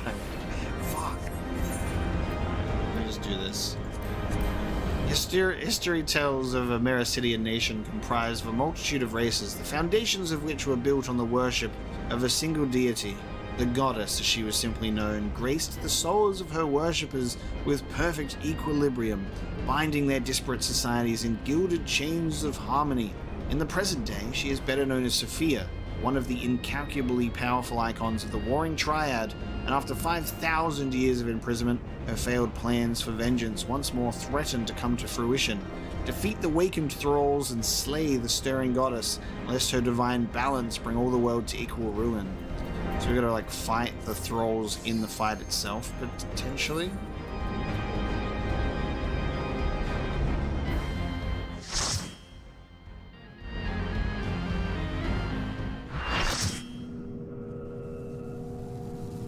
Hello, Cat's Paw. Welcome to the stream. We're on icon number 2.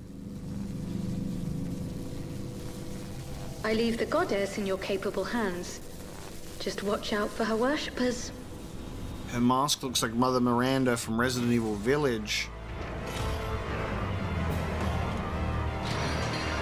Oh, that's so cool.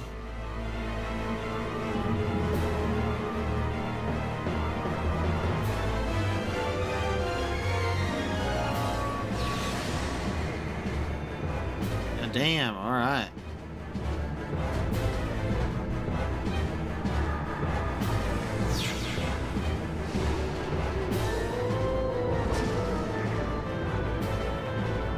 Oh damn, and justice for all. That's sick.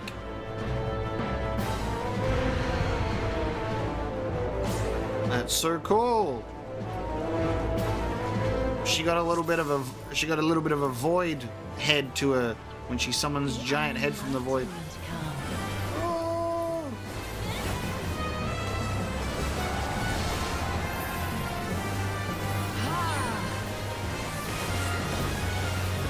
These designs are so cool.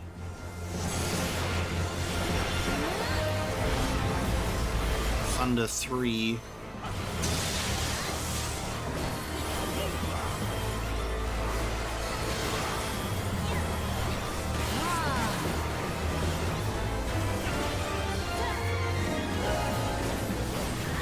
Concept of like having wings coming out of your head is so cool. Yeah, no worries at all. Thanks for at least showing up. We did manage to get 8 eventually. We got a couple of newbies showing up, which is cool. But glad you could at least make the stream.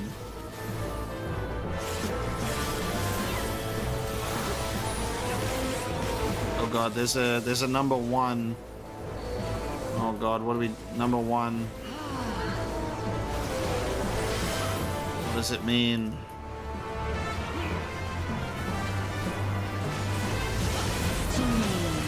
Eternal Doom? Oh, here we go. Alright.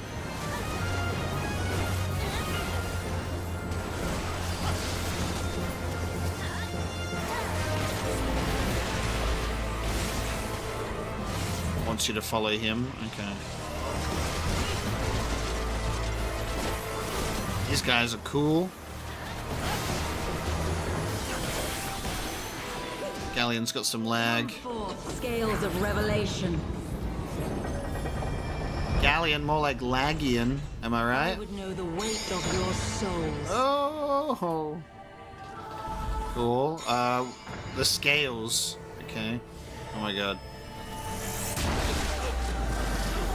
Yeah, so a lot of us just died. Can you bring equilibrium? I shall tip back the balance.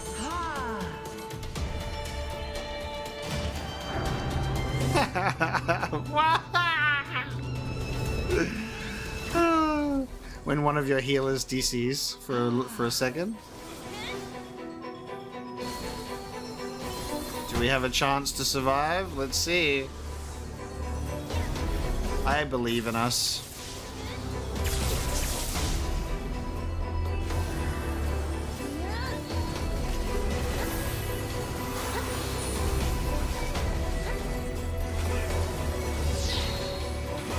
I'm just taking in the music.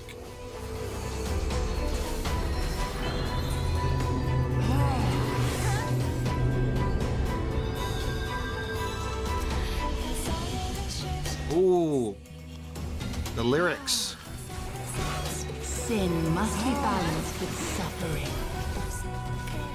Oh, that's cool. I like that.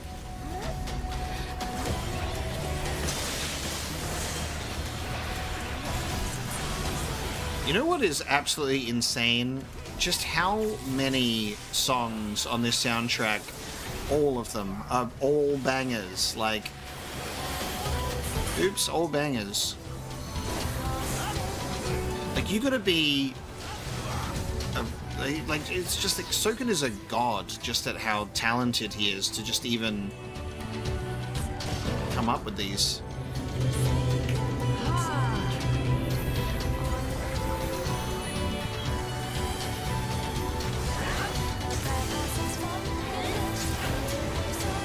Yeah, and of course the lyrics all have, like, they're not just there for no reason. They got like a very significant purpose to them.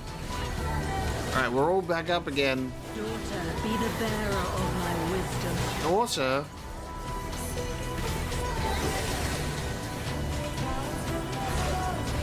She's a mother too.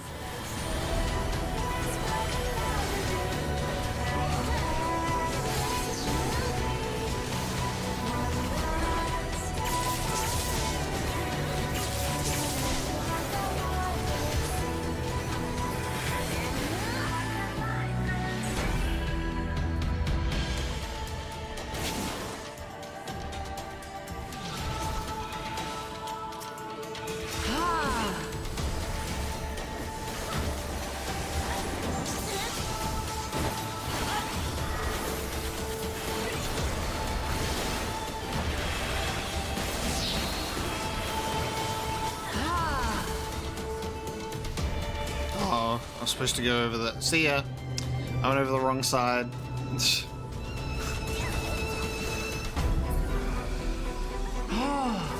All I saw was impact, and I'm like, run away from it.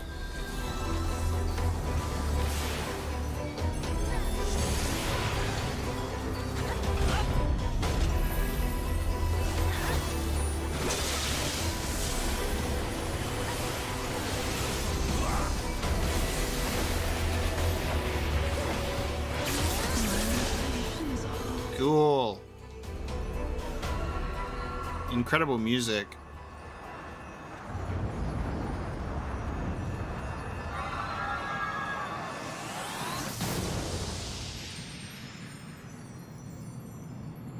Love the arena being giant scales.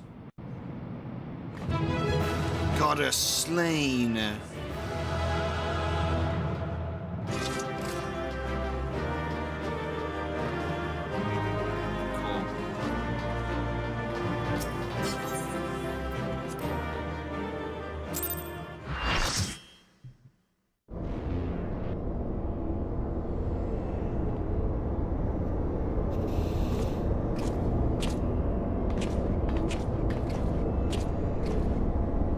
I see the goddess is no more. Well done. Once Kryl and Unukalhai have rejoined us, we may safely depart. One thing yet puzzles me, however. How did Sophia's servants come to wake from their slumber? I believe we have an answer to that.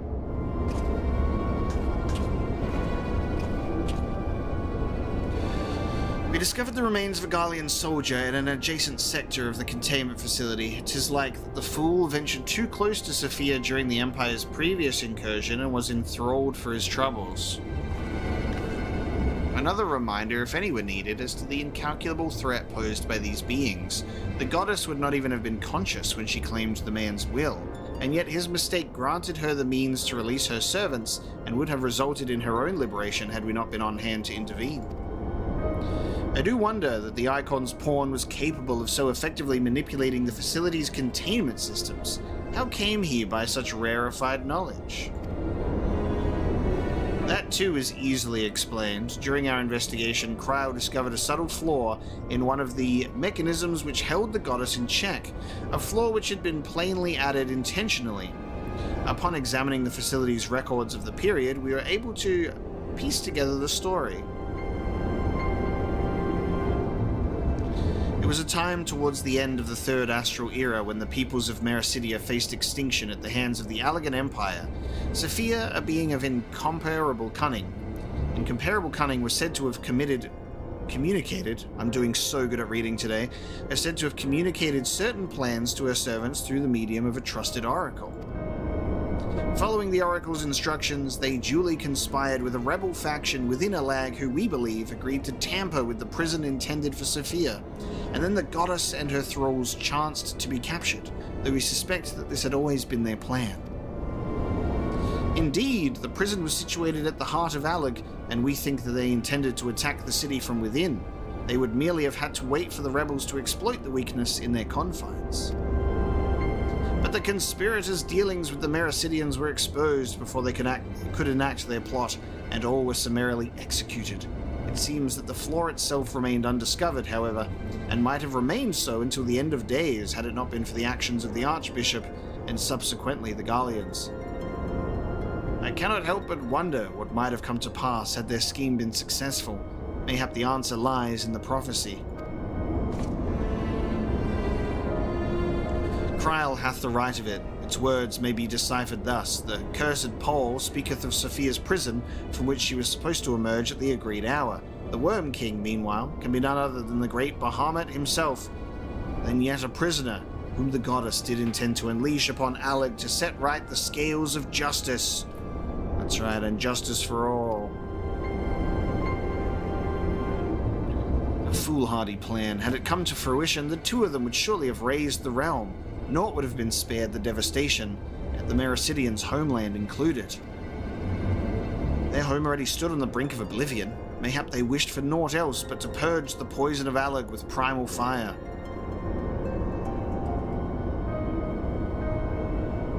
The tale teacheth us that even the greatest of man's creations may yet be brought low by a single act of treachery. The Allagans were fools to place their trust in technological bondage. To shackle such beings is but to delay the inevitable. Naught save their total destruction shall free us from their menace. Let us return now to the Rising Stones, and there consider the final step of this most needful task.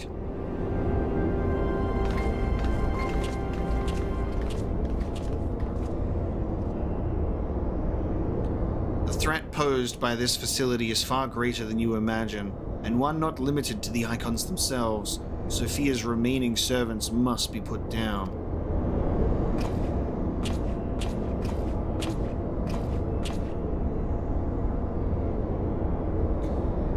Warning, deactivating stasis chamber support systems will result in subject termination. Enter identification code to continue.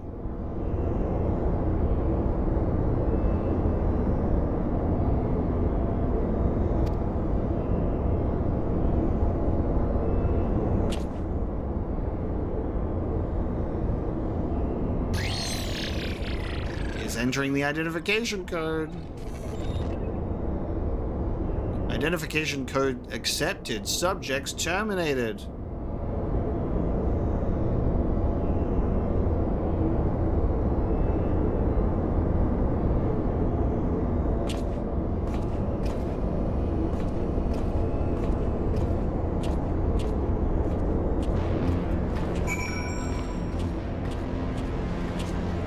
objects no more.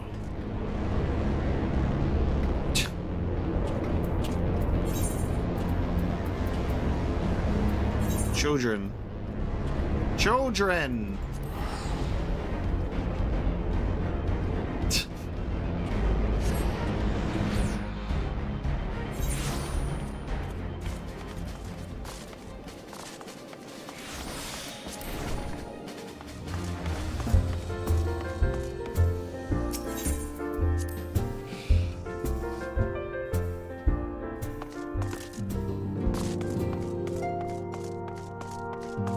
Shadowbringers anywhere? Oh, Shadowbringers.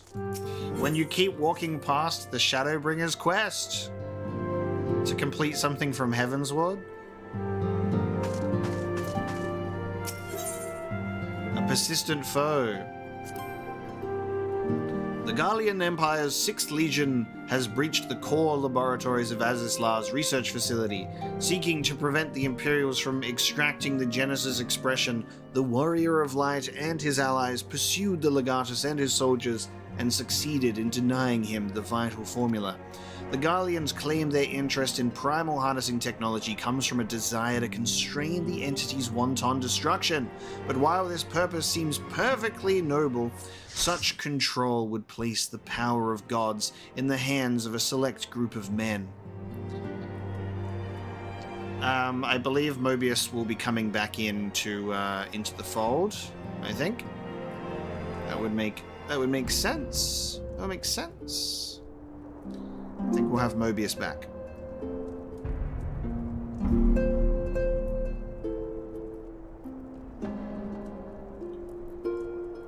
I don't know how to say your username, which happens all the time. So I'm just going to say how it's spelled. I'm just going to say Upbolny. Thank you so much for your love over the Final Fantasy XIV streams. I'm glad that the Berserk reactions could bring you in too. That was a great series. I'm just waiting for a significant portion of chapters to release before I do another read through, because I've not kept up with the recent chapters because they'd taken so long. The Gallians claim their interest in primal harnessing technology is a desire to constrain the entity's wanton destruction. Who then might oppose the Emperor should he wish to sunder the world, and what guarantee prevents error and happenstance from setting the primals free? Ever would the threat of their accidental awakening loom above our heads. By harnessing a primal, one is also condensing and concentrating its vast energies. Upon the being's release, its long-suppressed power and simmering rancor explodes with unimaginable violence. With the potency increased far beyond that of the typical beastman summoned deity, the defeat of harnessed entities becomes exponentially more arduous. Such might can only be overcome with more might.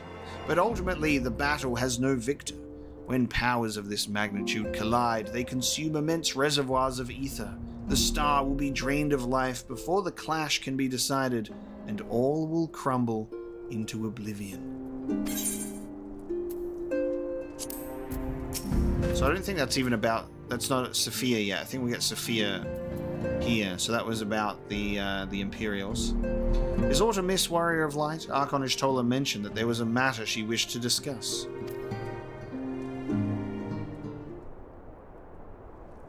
Bologna? Bologna. That makes sense. Bologna. Yeah, okay, I see. Well, Matt Omega, you will forgive me if I seem curt, but I would settle an account with our young friend. While conducting a final sweep of Sophia's containment facility, we discovered that all of her remaining thralls had perished in their stasis chambers. This was your doing? You committed cryogenocide? Aye, it was. I chose to act upon the knowledge revealed within the tombstone we recovered. The true purpose of these prisons is far more horrifying than we first assumed. The Allegans were not simply observing the icons and siphoning away their energies, they were conducting experiments in preparation for a far more ambitious project. If you'll recall, both the Fiend and the Goddess were imprisoned within massive spherical structures. These spheres were the prototypes which paved the way for the successful construction of an artificial celestial body. You speak of Dalamud. Aye, the Icon's cages are unmistakably of the same design as the Red Moon. To be plain, the research facility contains the seeds of 3 calamities which might feasibly be visited upon a chosen target. Eliminating one of them necessitated the destruction of the goddess's slumbering thralls, a distasteful task unbefitting of one such as the Warrior of Light. Thus did I resolve to perform the deed myself. You have made your case. It is apparent that we were not in full possession of the facts. Nevertheless, your notion of what may or may not be expected of Omega is presumptuous in the extreme. Ishtola, coming to my defense. When the Warrior of Light chose to join the Scions, he did so in the knowledge that he would be required to face and destroy not only the Primals, but also their fanatical servants.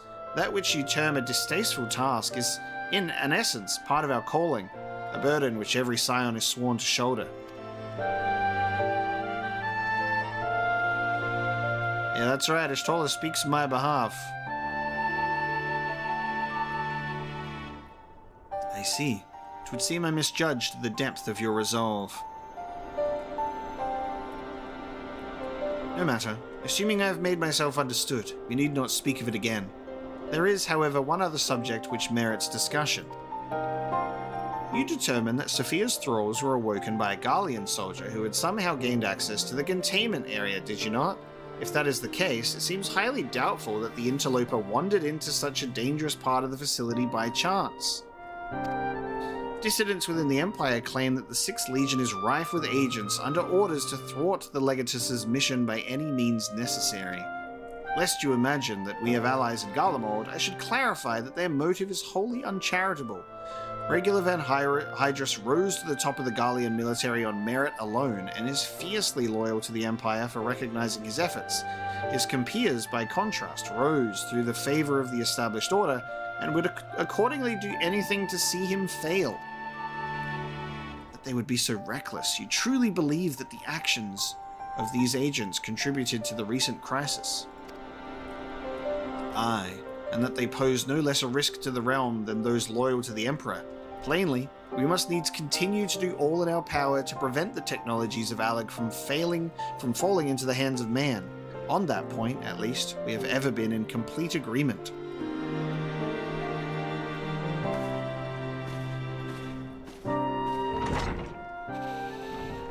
That's right, a lot to think about.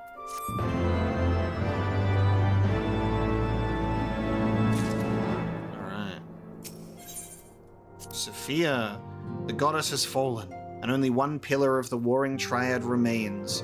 According to the records we discovered upon Sophia's destruction, the Icon had once schemed to bring the Allegan Empire to ruin from within. The histories also spoke of her followers, and how they perceived the ever-expanding Imperials as anathema to the world's balance. Equilibrium is Sophia's domain. Her worshippers saw the righting of the scales as their sacred duty, and thus did they resist the Allegans' invasion with holy fervor. Never mind that the summoning of an icon did upset their precious balance all the more. The concept of balance is, however, of great interest to my master. A world which must have both light and darkness, and a sudden urge of either will endanger its very existence. Upon our first meeting, my master spoke thus: I am not the light's servant, but for the present I must serve. One cannot arbitrate equilibrium if one is not fluid of stance. The tenets of our justice are found not in light nor darkness, nor the grey shades in between. To moderate the endless waves of war such that neither side claims victory, that is our charge. Wild. Okay. Kaneki Kan, thank you so much for the 50 euros? Pounds? God, I'm not sure on that symbol, but Jesus, thank you so much. I appreciate it. You did not have to do that.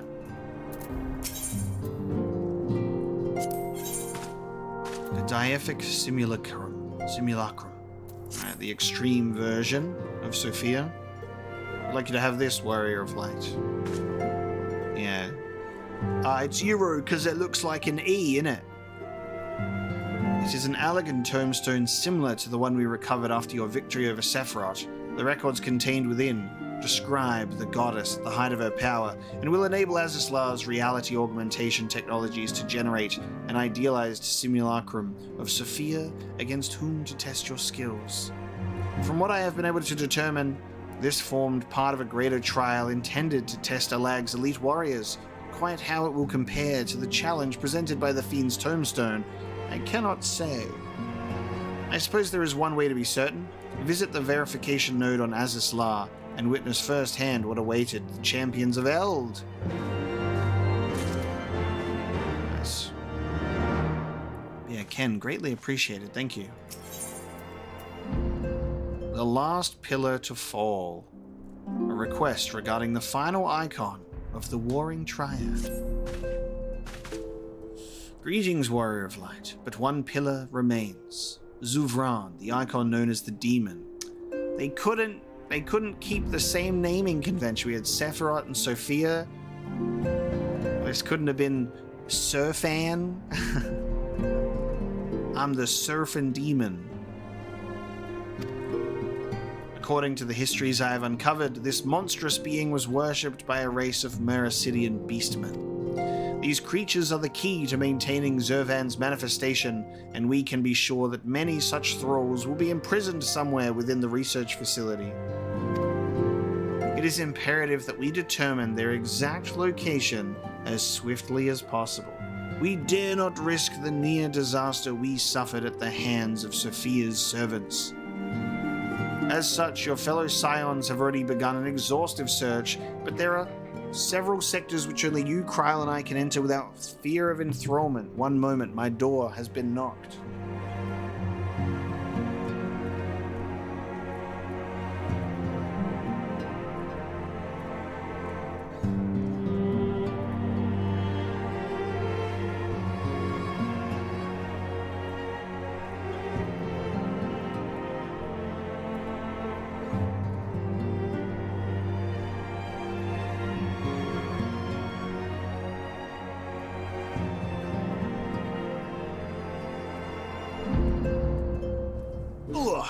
You know, when like you got like the postman and then you knock on the door and like you are at the door within 3 seconds and you can also already see them walking all the way down the driveway.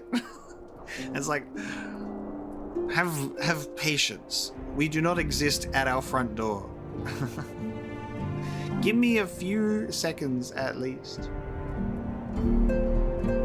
Alright, anyway. Let us make our way to Azizlar forthwith and aid the investigations.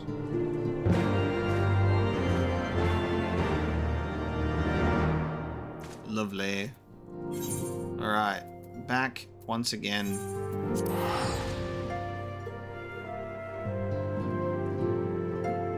Yeah, if it's food, I'm waiting by the door. But I mean, I can't when I'm gaming. Currently gaming, you know.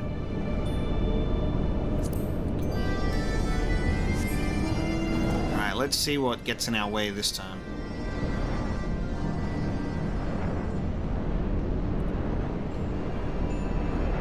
Yeah, no one-winged angels today.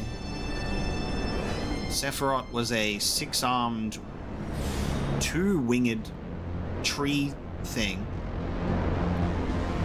And then the goddess Sophia even had a couple of wings too. And now we wait and see what Zervan looks like.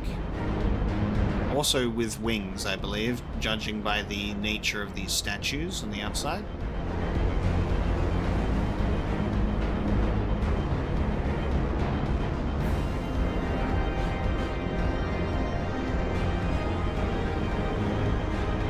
So that's Sophia.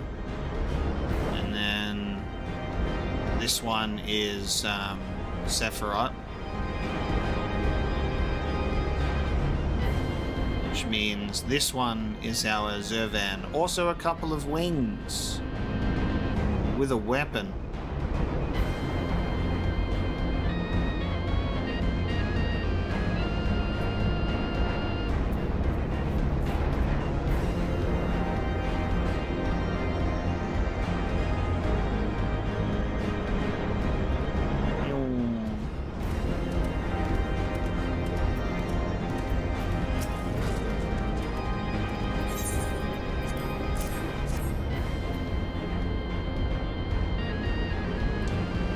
Data processed. Adversary warring Triad Sophia. Threat level extreme.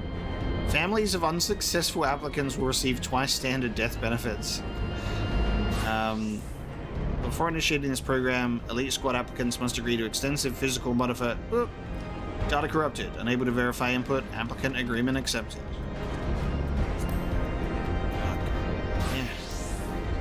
Activating reality augmentation and initiating enlistment program. The Empire thanks you for your service. Post-mortem data will be used to improve the survival rates of subsequent applicants. Your sacrifice is appreciated. Seraphim would have been a nice one. Sephirot, Sophia, Seraphim.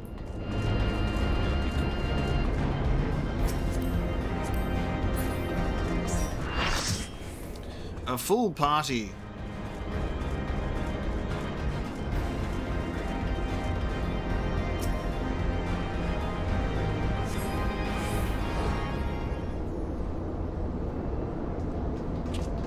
Yeah, when I summon my gorilla mount, I actually turn into the gorilla.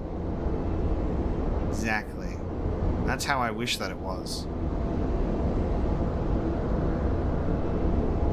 Omega, it is good we caught you. The facility has been swarmed by Imperial troops. By their standards, did we judge them soldiers of the Sixths? Aye, once more doth regular Van Hydra stretch forth his hand to seize the forbidden fruits of Alec. Once more have our meticulous wards been swept aside like so many cobwebs.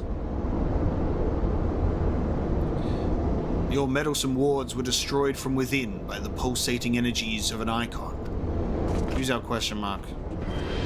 Dun dun dun dun dun dun dun dun dun dun dun dun dun dun. I've heard this theme so much. Dun dun dun dun dun dun dun. The Imperial! Nay, put up your weapons and listen. The followers of Zervan have awakened, and they toil to rouse their master.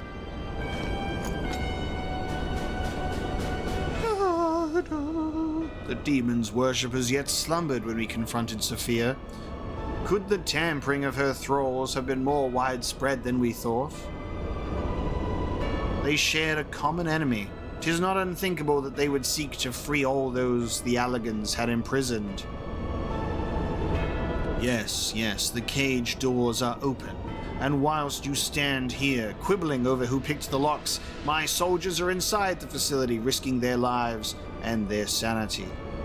They have volunteered to face death to prevent Zervan's servants from waking him in the fullness of his power. Now, assuming you have at last understood the gravity of the situation, it is time that I rejoined them.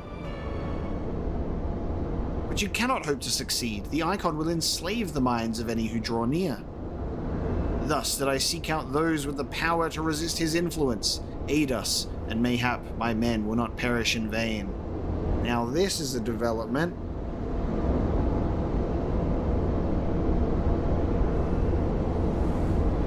You propose an alliance. I have delved into the depths of this place and found its technology wanting. These mechanisms have failed to hold their prisoners, and such broken artifacts are unfit to bring before the Emperor. Twice you have bested me in combat. Will you now lend me the strength to stand against our mutual foe? 'Twas in opposing your reckless schemes that your sail was lost to us. You expect us to simply forgive and forget all that has come before? I expect you to put aside your emotions and use your better judgment. But of course, I am dealing with savages. I will not stand here and justify the death of the Ice Maiden. We pursued our ideals and you pursued yours. Such was the result. And mayhap you might consider another point. In these endless clashes, we have all lost comrades dear to us. Yet I choose to put aside past grievances, to beg your champion's aid, to appeal to your reason. Thou art willing to build a bridge of common purpose upon such tremulous foundations. Nod. I, too, am hesitant to accept this arrangement, Archonish Tola, but the offer has been made to the Warrior of Light, and 'tis his involvement which shall ultimately sway its outcome. I shall abide by Omega's decision.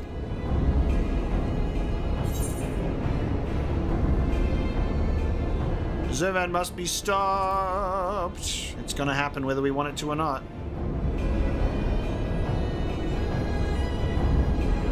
Then for better or worse, we shall fight at your side.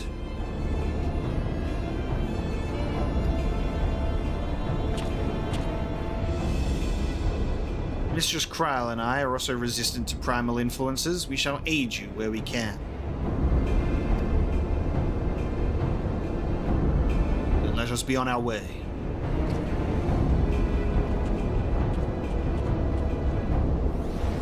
Well then.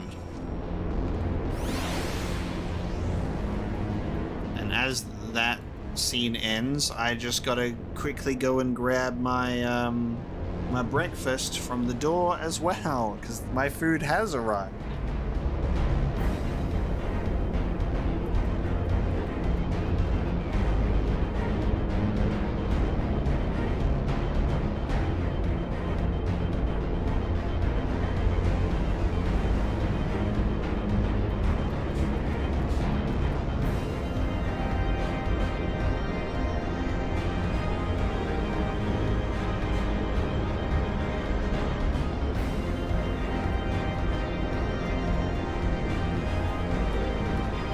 Surprise, surprise, surprise.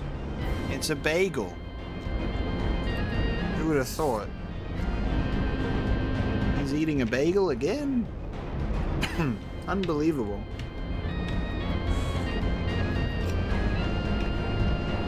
And he's stabbing his iced coffee with a straw and trying to not make it go everywhere.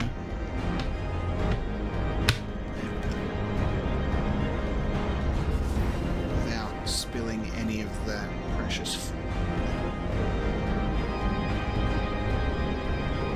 I haven't watched the Acolyte yet. No. I'm waiting for my friend.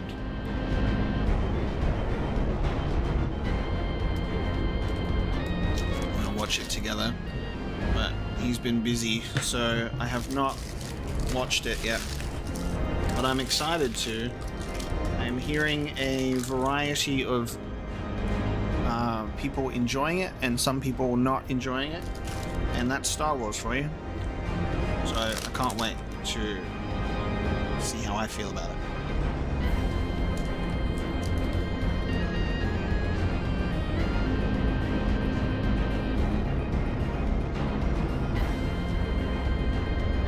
I have to feast before I can save the realm. Okay?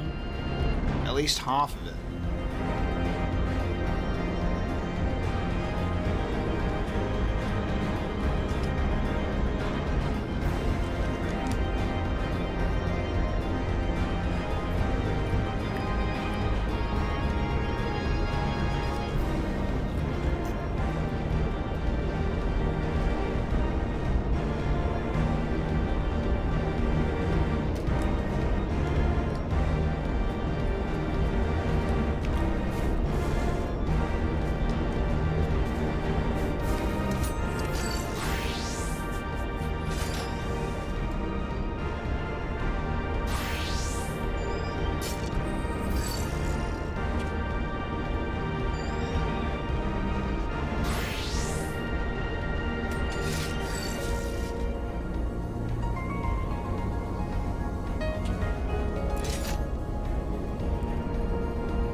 Without spoilers, it's a Star Wars show.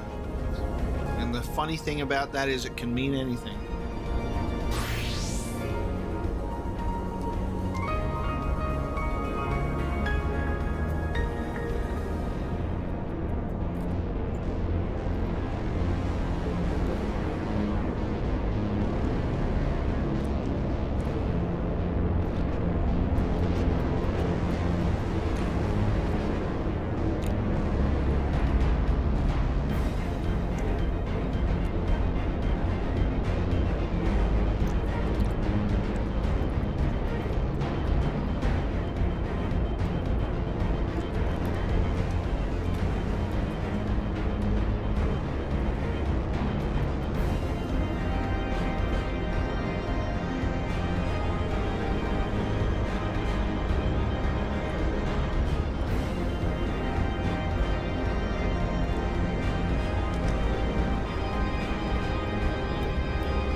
We got a pretty big gaming weekend coming up, by the way.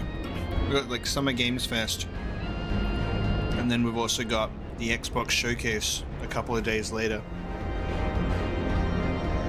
I think both of those are going to be pretty big.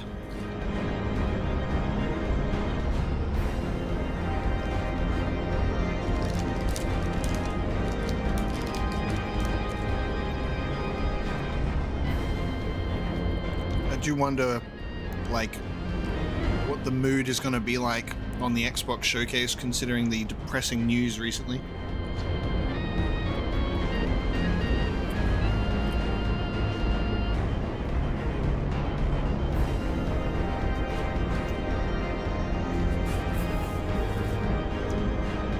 I hope that they don't give us like some sort of speech on how much that they value creative and indie games.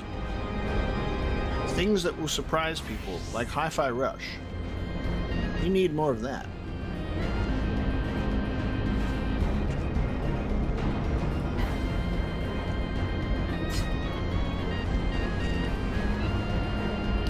Alright, I've had half of the bagel. Let's do this, and then I'll have the other half as a reward. Whoa, hello Ray, welcome. We're having a great day so far. I will be playing the Elden Ring DLC, hopefully close to when it releases, because I know it's soon.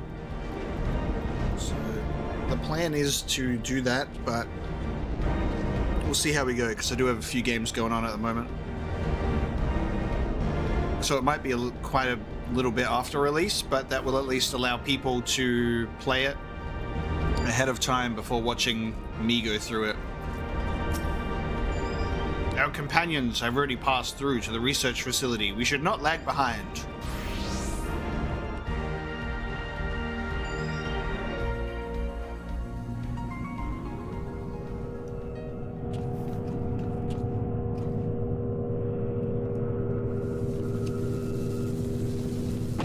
Oh shit.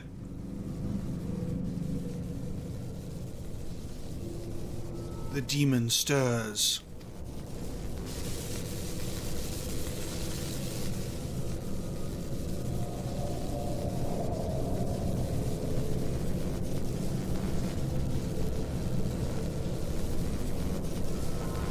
Like a suckling babe, he feedeth upon the ether siphoned unto him by his thralls, who must needs deprive him of his sustenance.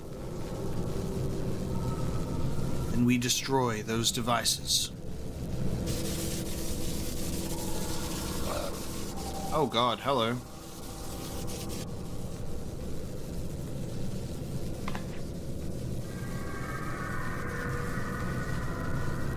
Hold!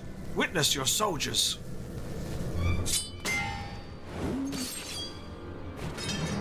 Jesus.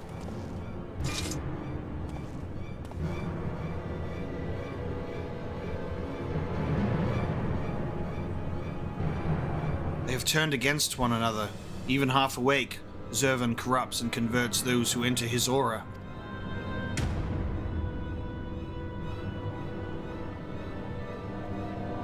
The three of us then, Omega, Unukalhai, we rush in together and each disable a generator. We cannot give them a chance to rally a defense.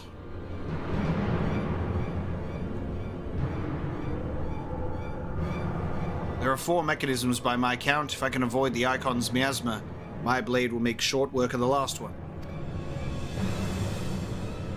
We, all of us, have pledged our lives to... Keep your lives. I would rather you tend to my fallen. Some may yet survive with their minds intact. Nepo mukbang never, because I will never eat that much food. I know not if my strength will be enough. I am no champion. The battlefield is no place for uncertainty, boy. Fate has blessed you with a unique talent and an occasion to use it. Do not waste such a gift. We strike!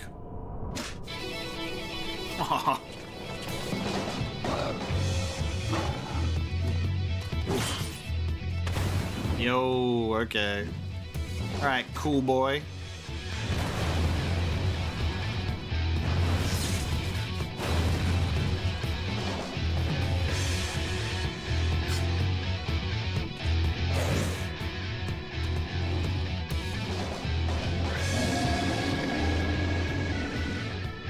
Gods, Zervan is... Oh! And he's dead. Unukalhai!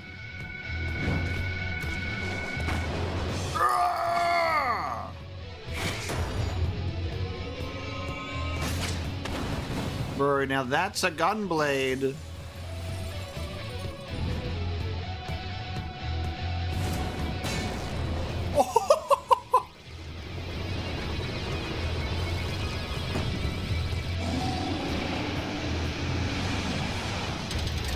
Oh, shit!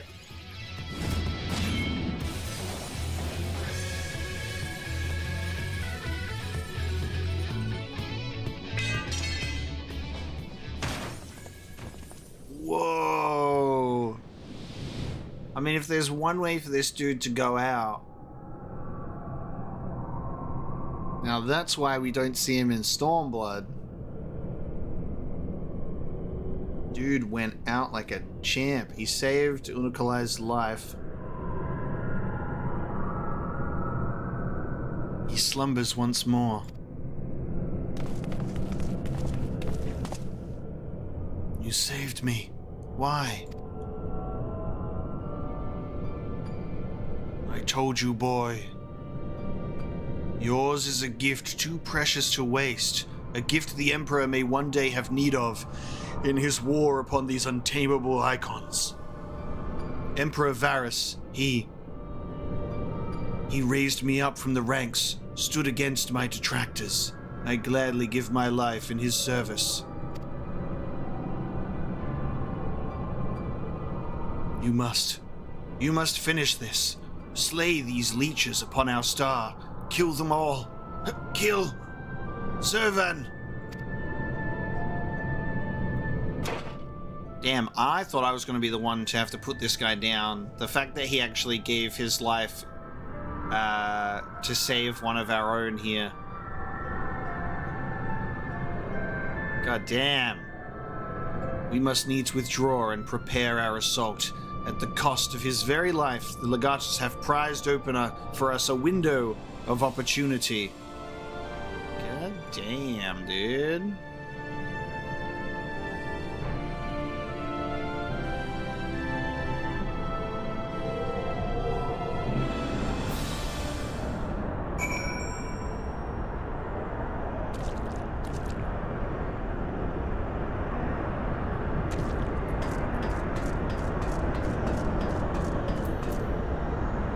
Now, his armor, does he get buried with that, or, does that go for sale somewhere? Does that get put on display? Does it get donated to anyone? Any nearby warriors? The research facility crawls with Zervan's faithful. They will not cease in their efforts to rouse him. If you would honor the Legatus' sacrifice, then you must slaughter those fiends to the last. Forgive me if I show little gratitude for my rescue. It is said that the Emperor and Van Hydrus were childhood friends. Foul fortune that we should be the one to bring news of his death.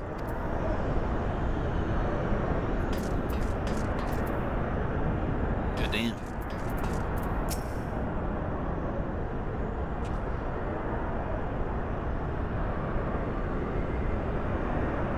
Skip, soar, disband. I don't understand. He's dead. Had I only been stronger. Hey, Crammy, thank you so much for tuning in as well. I miss you from the old Final Fantasy XIV streams too, but I guess I think we streamed at different times. But also, daylight savings is currently a thing. But thanks for chiming in.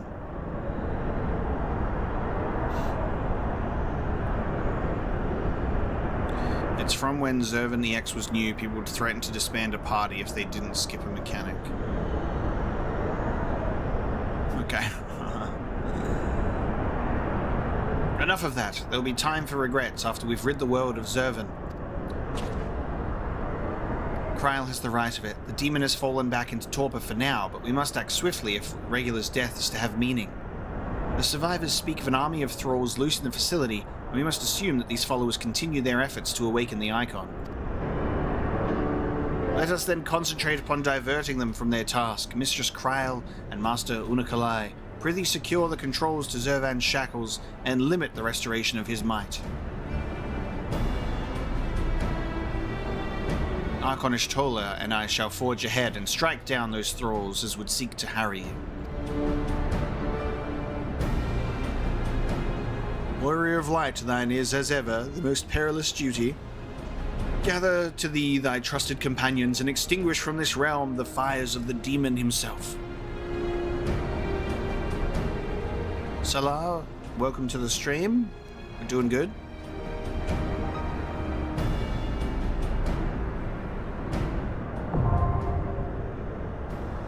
Here we go, the finale. Containment Bay, Z1T9. So we go straight into it. Only one pillar of the warring Triad remains, Zervan, the demon, worshipped by a Mericidian race of centaur-like beings. This icon, manifested upon the physical plane, is an embodiment of eternal victory, and yet, despite his godlike might, Zervan was captured. He has languished in his Allagan-made prison now for 5,000 years, his primal desire for justice swelling in magnitude with each passing millennium. Through an unlikely alliance with the 6th Imperial Legion, you and your companions were able to prevent a catastrophic awakening orchestrated by the demon's thralls. But your work is not yet finished. Honor the sacrifice of regular Van Hydrus and remove the threat of Zervan from this world once and for all.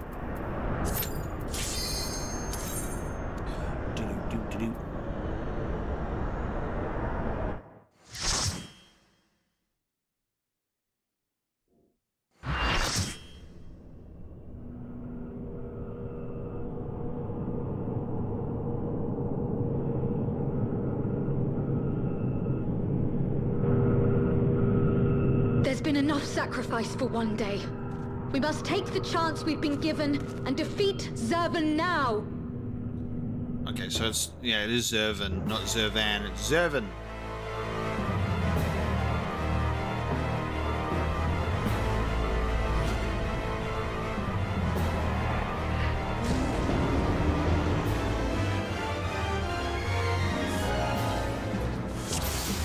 Bro, he's got no legs.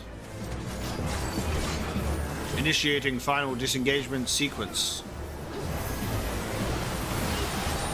Mine age of slumber.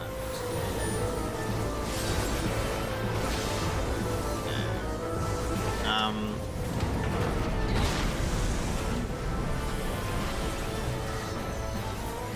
am come to mete out justice. Sometimes the dialogue will go in here, sometimes it doesn't.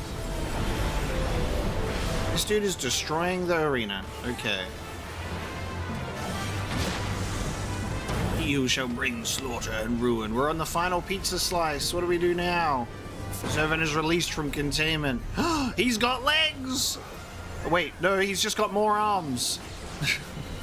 Shit. He doesn't have legs. Oh my god.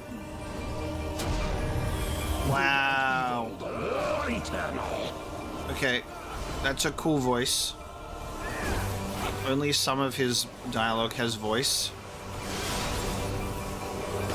Sorry for making fun of your lack of legs. My doubt is fled.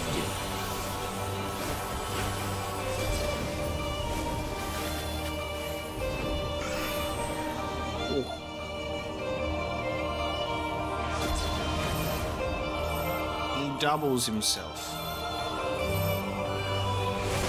Ooh. Okay.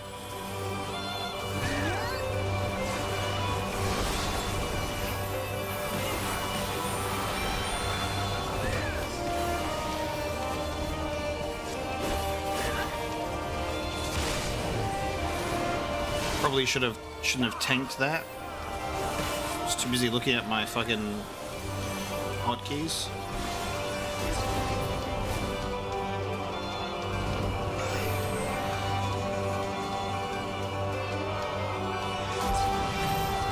Oh, yep, okay. So someone will also get marked with explosion.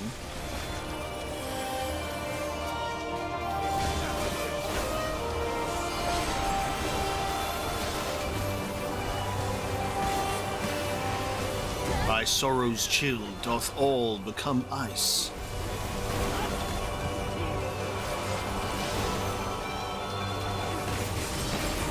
I shall rise above all. Great voice. Bear witness to my will.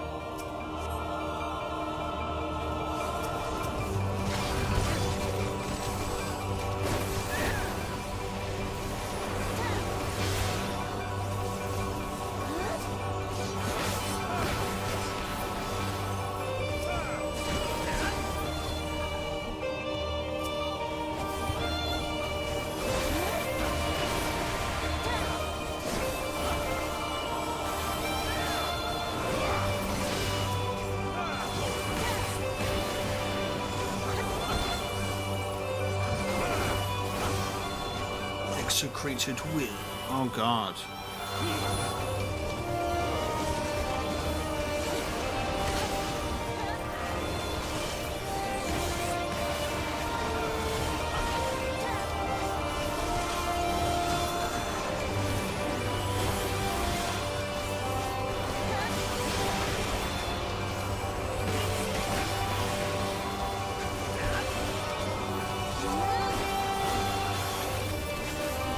Frozen in time, mine armor of flame, unto eternity's end. I cannot read the rest. Okay. Oh my god. Bow to mine infallible judgment.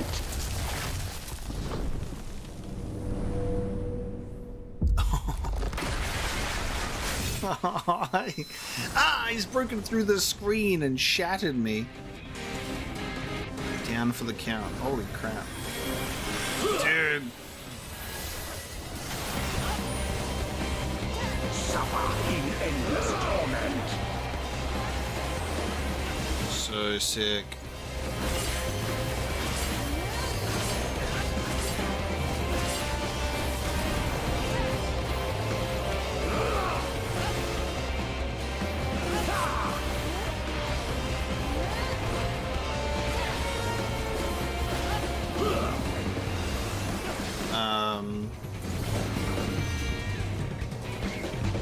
Oh, they... I don't know what that meant, but that's fine.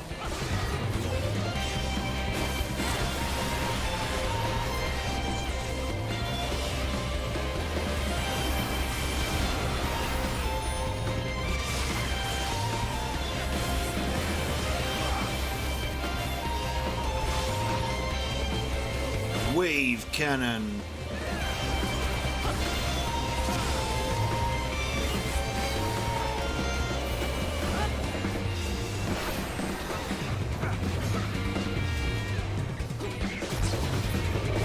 That's so cool.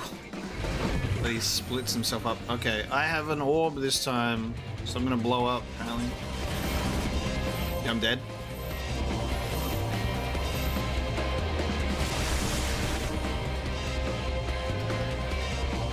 Suffer in endless torment. I don't know if that's because I also went out of the arena, maybe.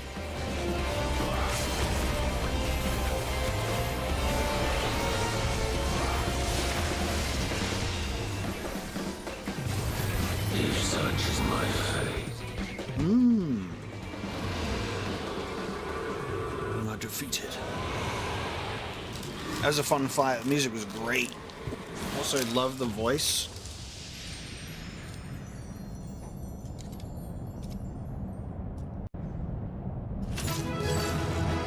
There you go.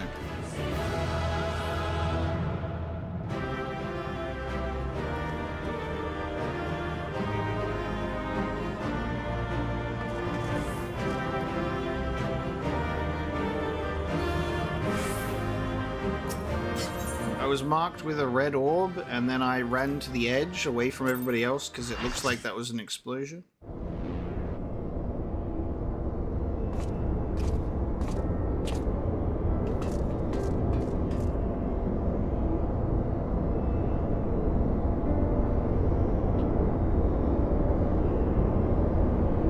Incredible as always, Omega. Hopefully that will be the last our world sees for the likes of Zervan. Every one of his thralls has been slain as far as we can determine. Our victory over the warring Triad is complete. An impossible feat we had not been blessed with, your cooperation. Let us not forget the efforts of regular Van Hydrus and his men. Without their noble sacrifice, the demon would have awoken far sooner and possessed far more formidable energies. It would have been extreme. The bodies of the fallen now accompany the survivors on the return journey to Garlemald. It is known that the Imperials recognize no god, yet they would honor the dead in their own fashion. When next we meet, our fleeting alliance will surely be forgotten. It was an interesting exchange, nonetheless. They spoke of their present ruler as a man who values self-sufficiency. Varys befriended Regular in their youth, it seems, and was highly impressed by his martial prowess. 'Tis common knowledge that Regular's rise to Legatus was in great part advocated by the Emperor himself. Regular freely admitted his shortcomings when it came to politics, and it was Varys' unconditional support that served to win his undying fealty. One does not expect such tales of comradeship to lurk beneath the Empire's iron exterior. Contrary to all expectations, the man died a hero. Witnessing the way you all leapt into danger without hesitation, it would seem I am surrounded by heroes. And yet, mine own actions were aught but heroic.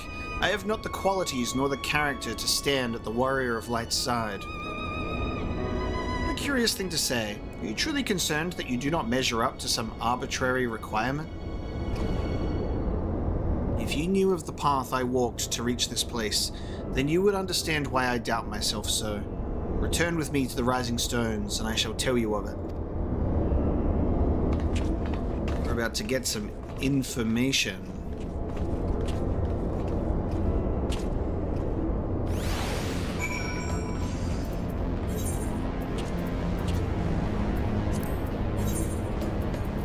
Pray return.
With your victory over Zervan, the warring Triad is finally defeated. I am afraid, however, that mine own efforts have been more hindrance than help, and you and your fellow scions deserve to hear the reasons behind my actions.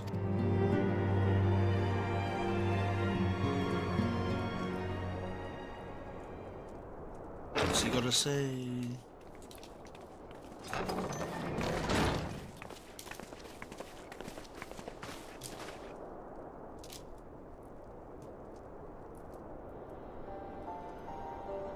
I promise to tell you of my journey, of who I am, of where I am from. The truth is, I am not of this world. Hello. I was born of a different star, a child whose power of the echo was too feeble to save his dying world. So we've had the only things that I can think of in recent memory that have come up about this is we've had our first... One of the first moments I can think of was that group in the Soul Surrender patch of that was like 3.2 or 3.3. No, 3.2. I think. No, 3.4. Maybe. Soul Surrender, and that was like the end of that group of characters that came from another world. Yeah, they said they were from the first. And then in Stormblood, we had they were talking about, what was it, 13 reflections? All these other worlds. And then, like, isn't that what happened with, that's what happened with Final Fantasy XIV 1.0, right? That was like, that place was wiped out in the Bahamut Calamity, and Grandpappy spirited away the group to a new world? A realm reborn?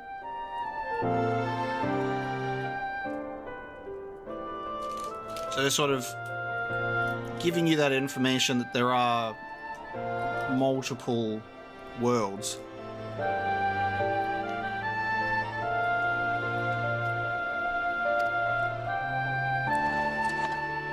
Oh, we're getting a reveal. A child who, unlike you, never became a warrior of light.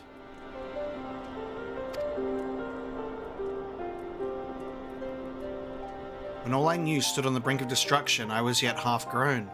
Had I been born but a handful of years earlier, history may have written a different tale. The seeds of other heroes that had yet to fully sprout may not have withered and perished. The star I failed to save is known to you now as the Void.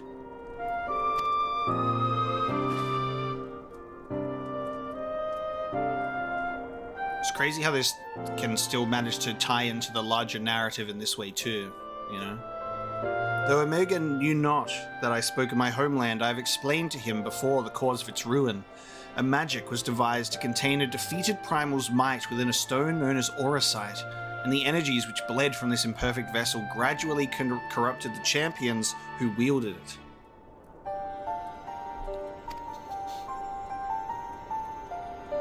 These heroes became slaves to an insatiable hunger for ether, eventually transforming into hideous fiends, and none who clung to the faint traces of light were strong enough to oppose them. The demons next turned upon each other in a war which drained the land's ether in greater amounts, until one day the star was suddenly swallowed by a flood of darkness, an entire world unmade in an instant. The void scent you encounter here in this realm are the twisted remnants of once mortal beings who gnaw at what motes of life force remain.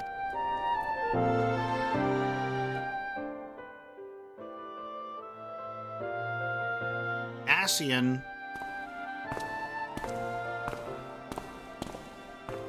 Ascian.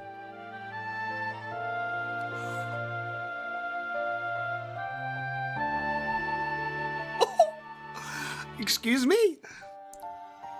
We've been huh? We've been hanging out with someone whose master is Elidibus, who's literally an Ascian. As I lay dying, beaten and broken in my failed last stand, 'twas a white-robed Ascian who found my tormented spirit and bore me away to the rift betwixt worlds. Elidibus has been my master ever since. Well, how's that going for you now that he's fake Xenos, huh? Look at this outfit. Okay. At my mentor's feet did I learn the nature of reality, of the existence of mirrored worlds and the eternal struggle between dark and light. I did not expect the Gods of Eld questline to start going into, like, main narrative stuff, or at least strengthening it with some more context, which is so cool. Sudden and overwhelming superiority for either side will shatter the balance, and the world in question will be returned to the void by a calamity beyond imagining.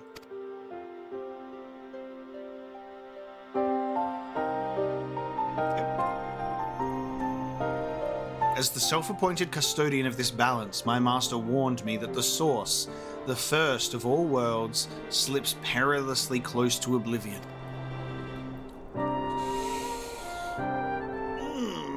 In what spirit did this master proffer such a warning, a benevolent gesture, or veiled threat? To these questions and more do I mean to coax forth answers, yet no matter his intention, that Heidelin doth teeter on a knife's edge is an undeniable truth. Knowing this, what choice was given you to make? I choose to join my master and act as his instrument on this star. The tragedy that befell my home cannot be repeated. I will see this world saved. And yet I hesitated at the most crucial of moments. What right have I to stand alongside a true warrior of light?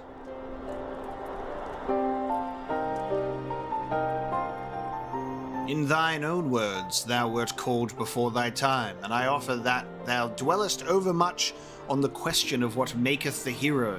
The search for the answer leaveth thee paralyzed by doubt. Heed me, Master Unukalhai. Thou needest not believe thyself a hero to perform great deeds. 'Tis the deed itself which earneth thee the hero's mantle. Aye, the ideals you hold can be less important than having the faith to act upon them. Regular's loyalty to the Emperor guided his actions until the last, and though we did not see eye to eye on many things, his final deeds can be called naught less than heroic. Personally, I find that faith in my companions allows me to act unhindered by uncertainty.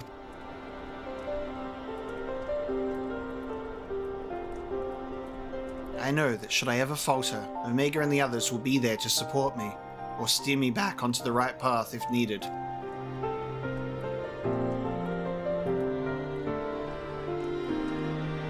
I see. In the days leading up to my world's destruction, I was entirely alone. I never knew what it was to have such comrades. I cannot imagine the loneliness you must have felt, but look around you now, Unukalhai. You're not alone anymore.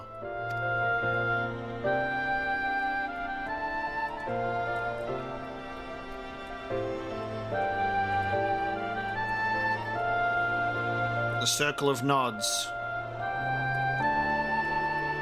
And in the current timeline of events, 3 people in this room are asleep. Welcome to the Scions of the Seventh Dawn. So I'm curious, right? He's literally named Elidibus as his master, and nobody in the group is going like, "Ooh, Ascian." You know, nobody's even acknowledged that. I will fulfill my promise to save this world, and when I stumble, I shall be glad to have your hands there to steady me. My apologies. This is difficult for me. For so long I have spoken from behind a mask.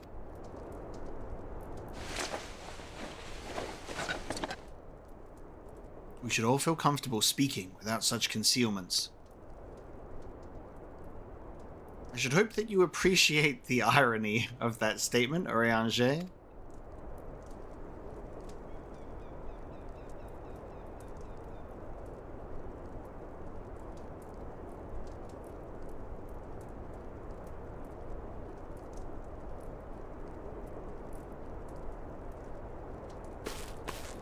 Nodding. Well, there you go.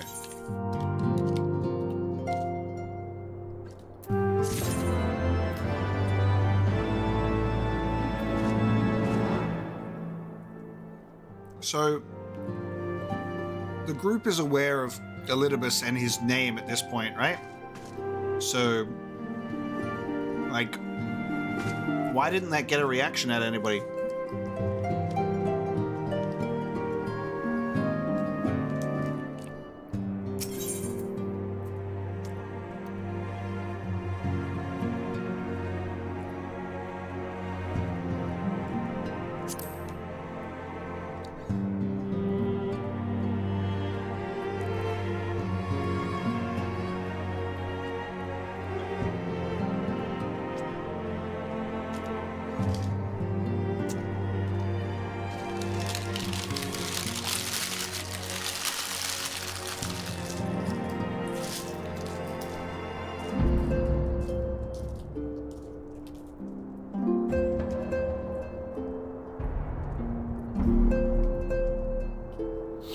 Elidibus is like the main one.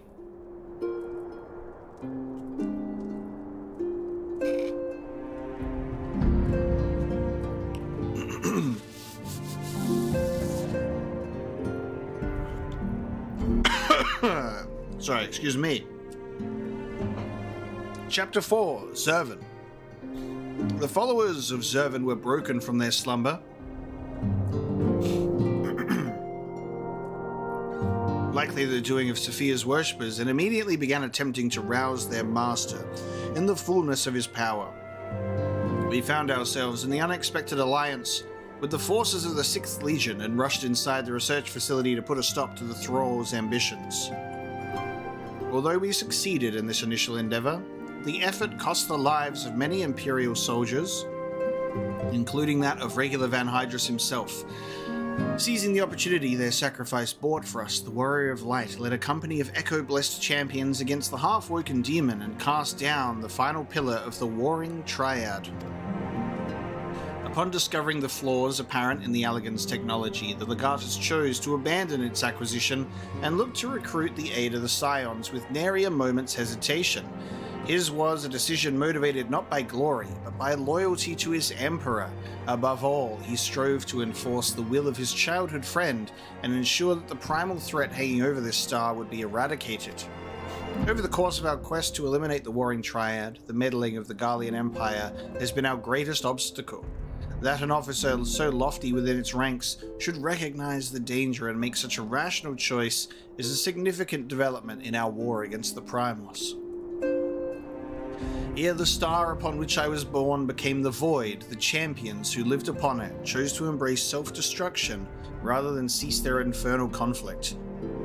They became lost within their own ambitions, strangling the life from one another even as the flood of darkness swallowed them whole. Here on Hydaelyn, the power of light is not so feeble. This world will survive while the balance holds, but we must also take care that the scales do not swing too far in light's favor. As we fight on the side of light, we must trust that our companions will steer us away from the lure of extremity and help guide us along the narrow path to salvation. It is the actions of men such as regular Van Hydrus that give me hope that the future of this star is not beyond redemption.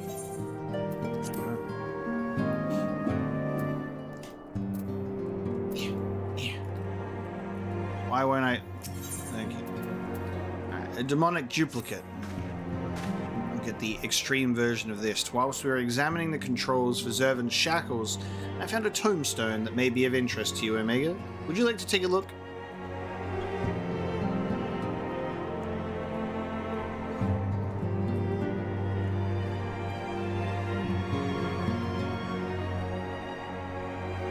The information contained within this device appears to have been used to generate a simulated battle of grueling difficulty.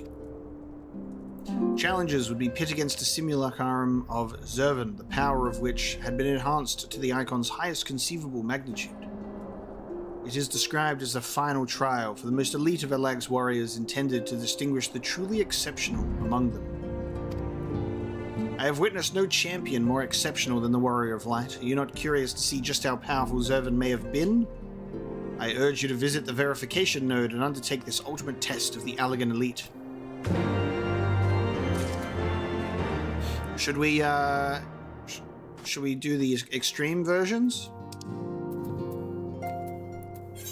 Anybody curious enough to pursue the extreme versions now that we've finished the storyline?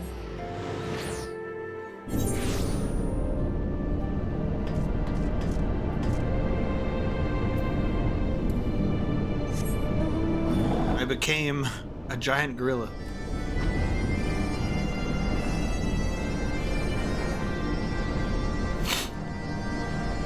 Who are we missing? Who would like to join that isn't with us? Anyone want to become our 8th member?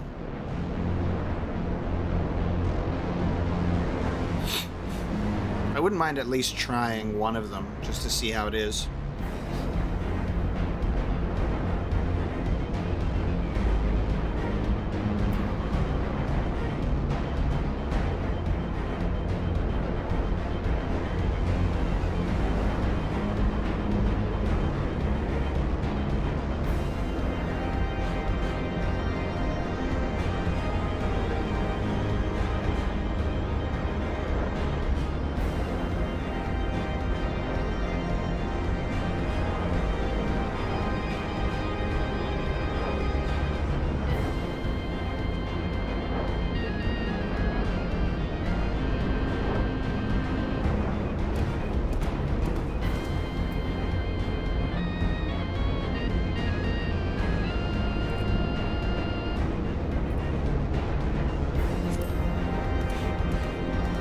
we'll try and do it synced for the first time at least.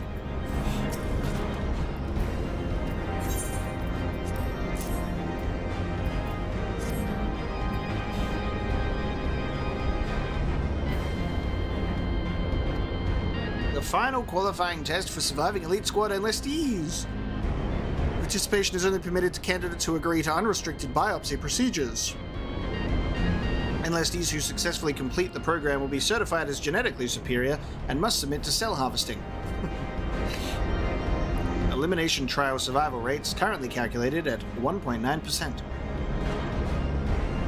Activating reality augmentation. Initiating elimination trial. The Empire thanks you for your service.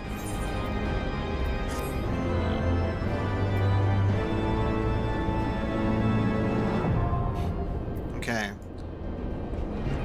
Do we have anyone who would like to join? Because we just need one. Did everybody leave? They were like, all right, he's done with the Triad, and then everyone went home.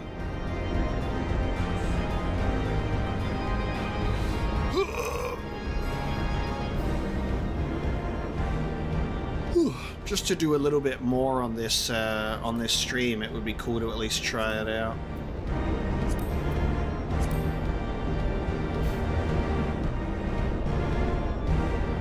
Preserved upon the Allegan tombstone you received from Unukalhai was an extraordinary history. The detailed record of the battles fought between the Icon Sephirot and the armies of Allag.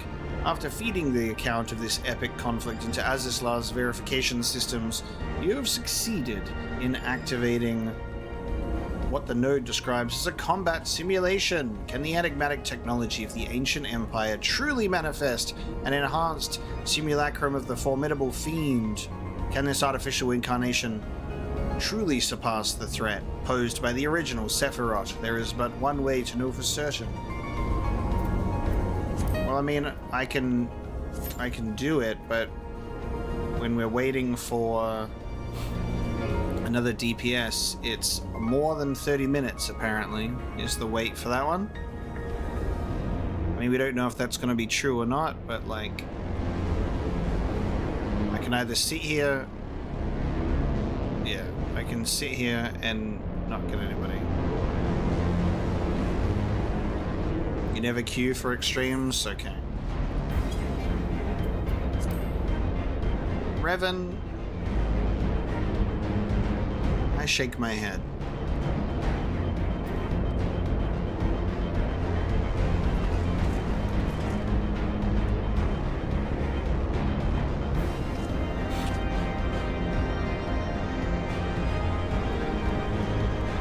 Well, the invite is available to anyone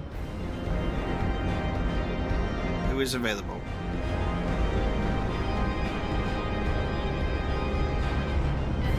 We need some gamers.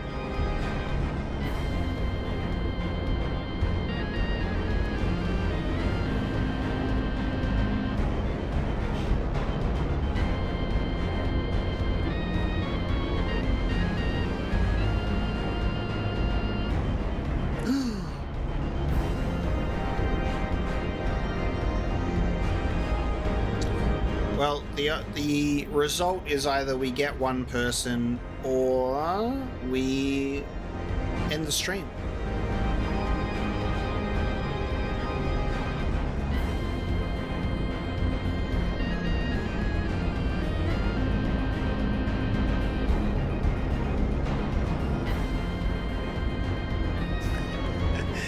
Blaze has already accepted defeat on behalf of everyone. That's right. Everyone's been slowly dropping off the stream anyway in terms of viewers.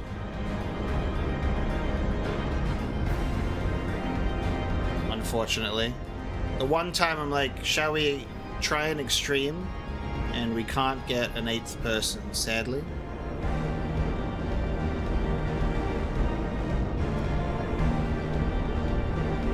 That's right, I really enjoyed the Gods of Eld. I think that there was really fun fights, really great villain, like enemy designs, incredible music too. So it's a fun little story that also ties into the larger narrative with the Ascians and Elidibus and everything. So that was really fun, and we'll have to try the extremes at some point, maybe on another day where we get a full party of 8. We can go and do that. But as always, there's a lot of optional things to do. But I will decide what we'll do for the next Final Fantasy XIV stream, because super tempted to start Shadowbringers, but also could potentially pick up another job and start another quest line, maybe for like the samurai. Could be an idea as well. I'm not sure. But I think with that in mind, finishing the Gods of Eld at this point, and with no extreme trial seemingly coming together, I think we'll be bringing this stream to a close today. So thank you so very much, everybody, for joining me for the Gods of Eld as we traveled back to the Heaven's Ward storyline. We'll have to see what the next stream will be. I'll decide what it is, and I'll post it and I'll schedule it. But I've got an Xbox Showcase stream on my Monday morning, which is like Sunday for most people. So Monday morning is when I would usually do the next Final Fantasy stream, but I'm going to be up at 3 in the morning for the Xbox Showcase, so I probably will not be streaming Final Fantasy after that. I expect that I might, in that case, do my next Final Fantasy stream on the following day, so we might have another like 2 Final Fantasy XIV stream days in a row next week, which is kind of killing me, because I want to play it immediately. But it's a big stream week with the Summer Games Fest and the Xbox Showcase. So keep an eye out on the channel, and I'll schedule the next Final Fantasy XIV stream, and we should have a great time.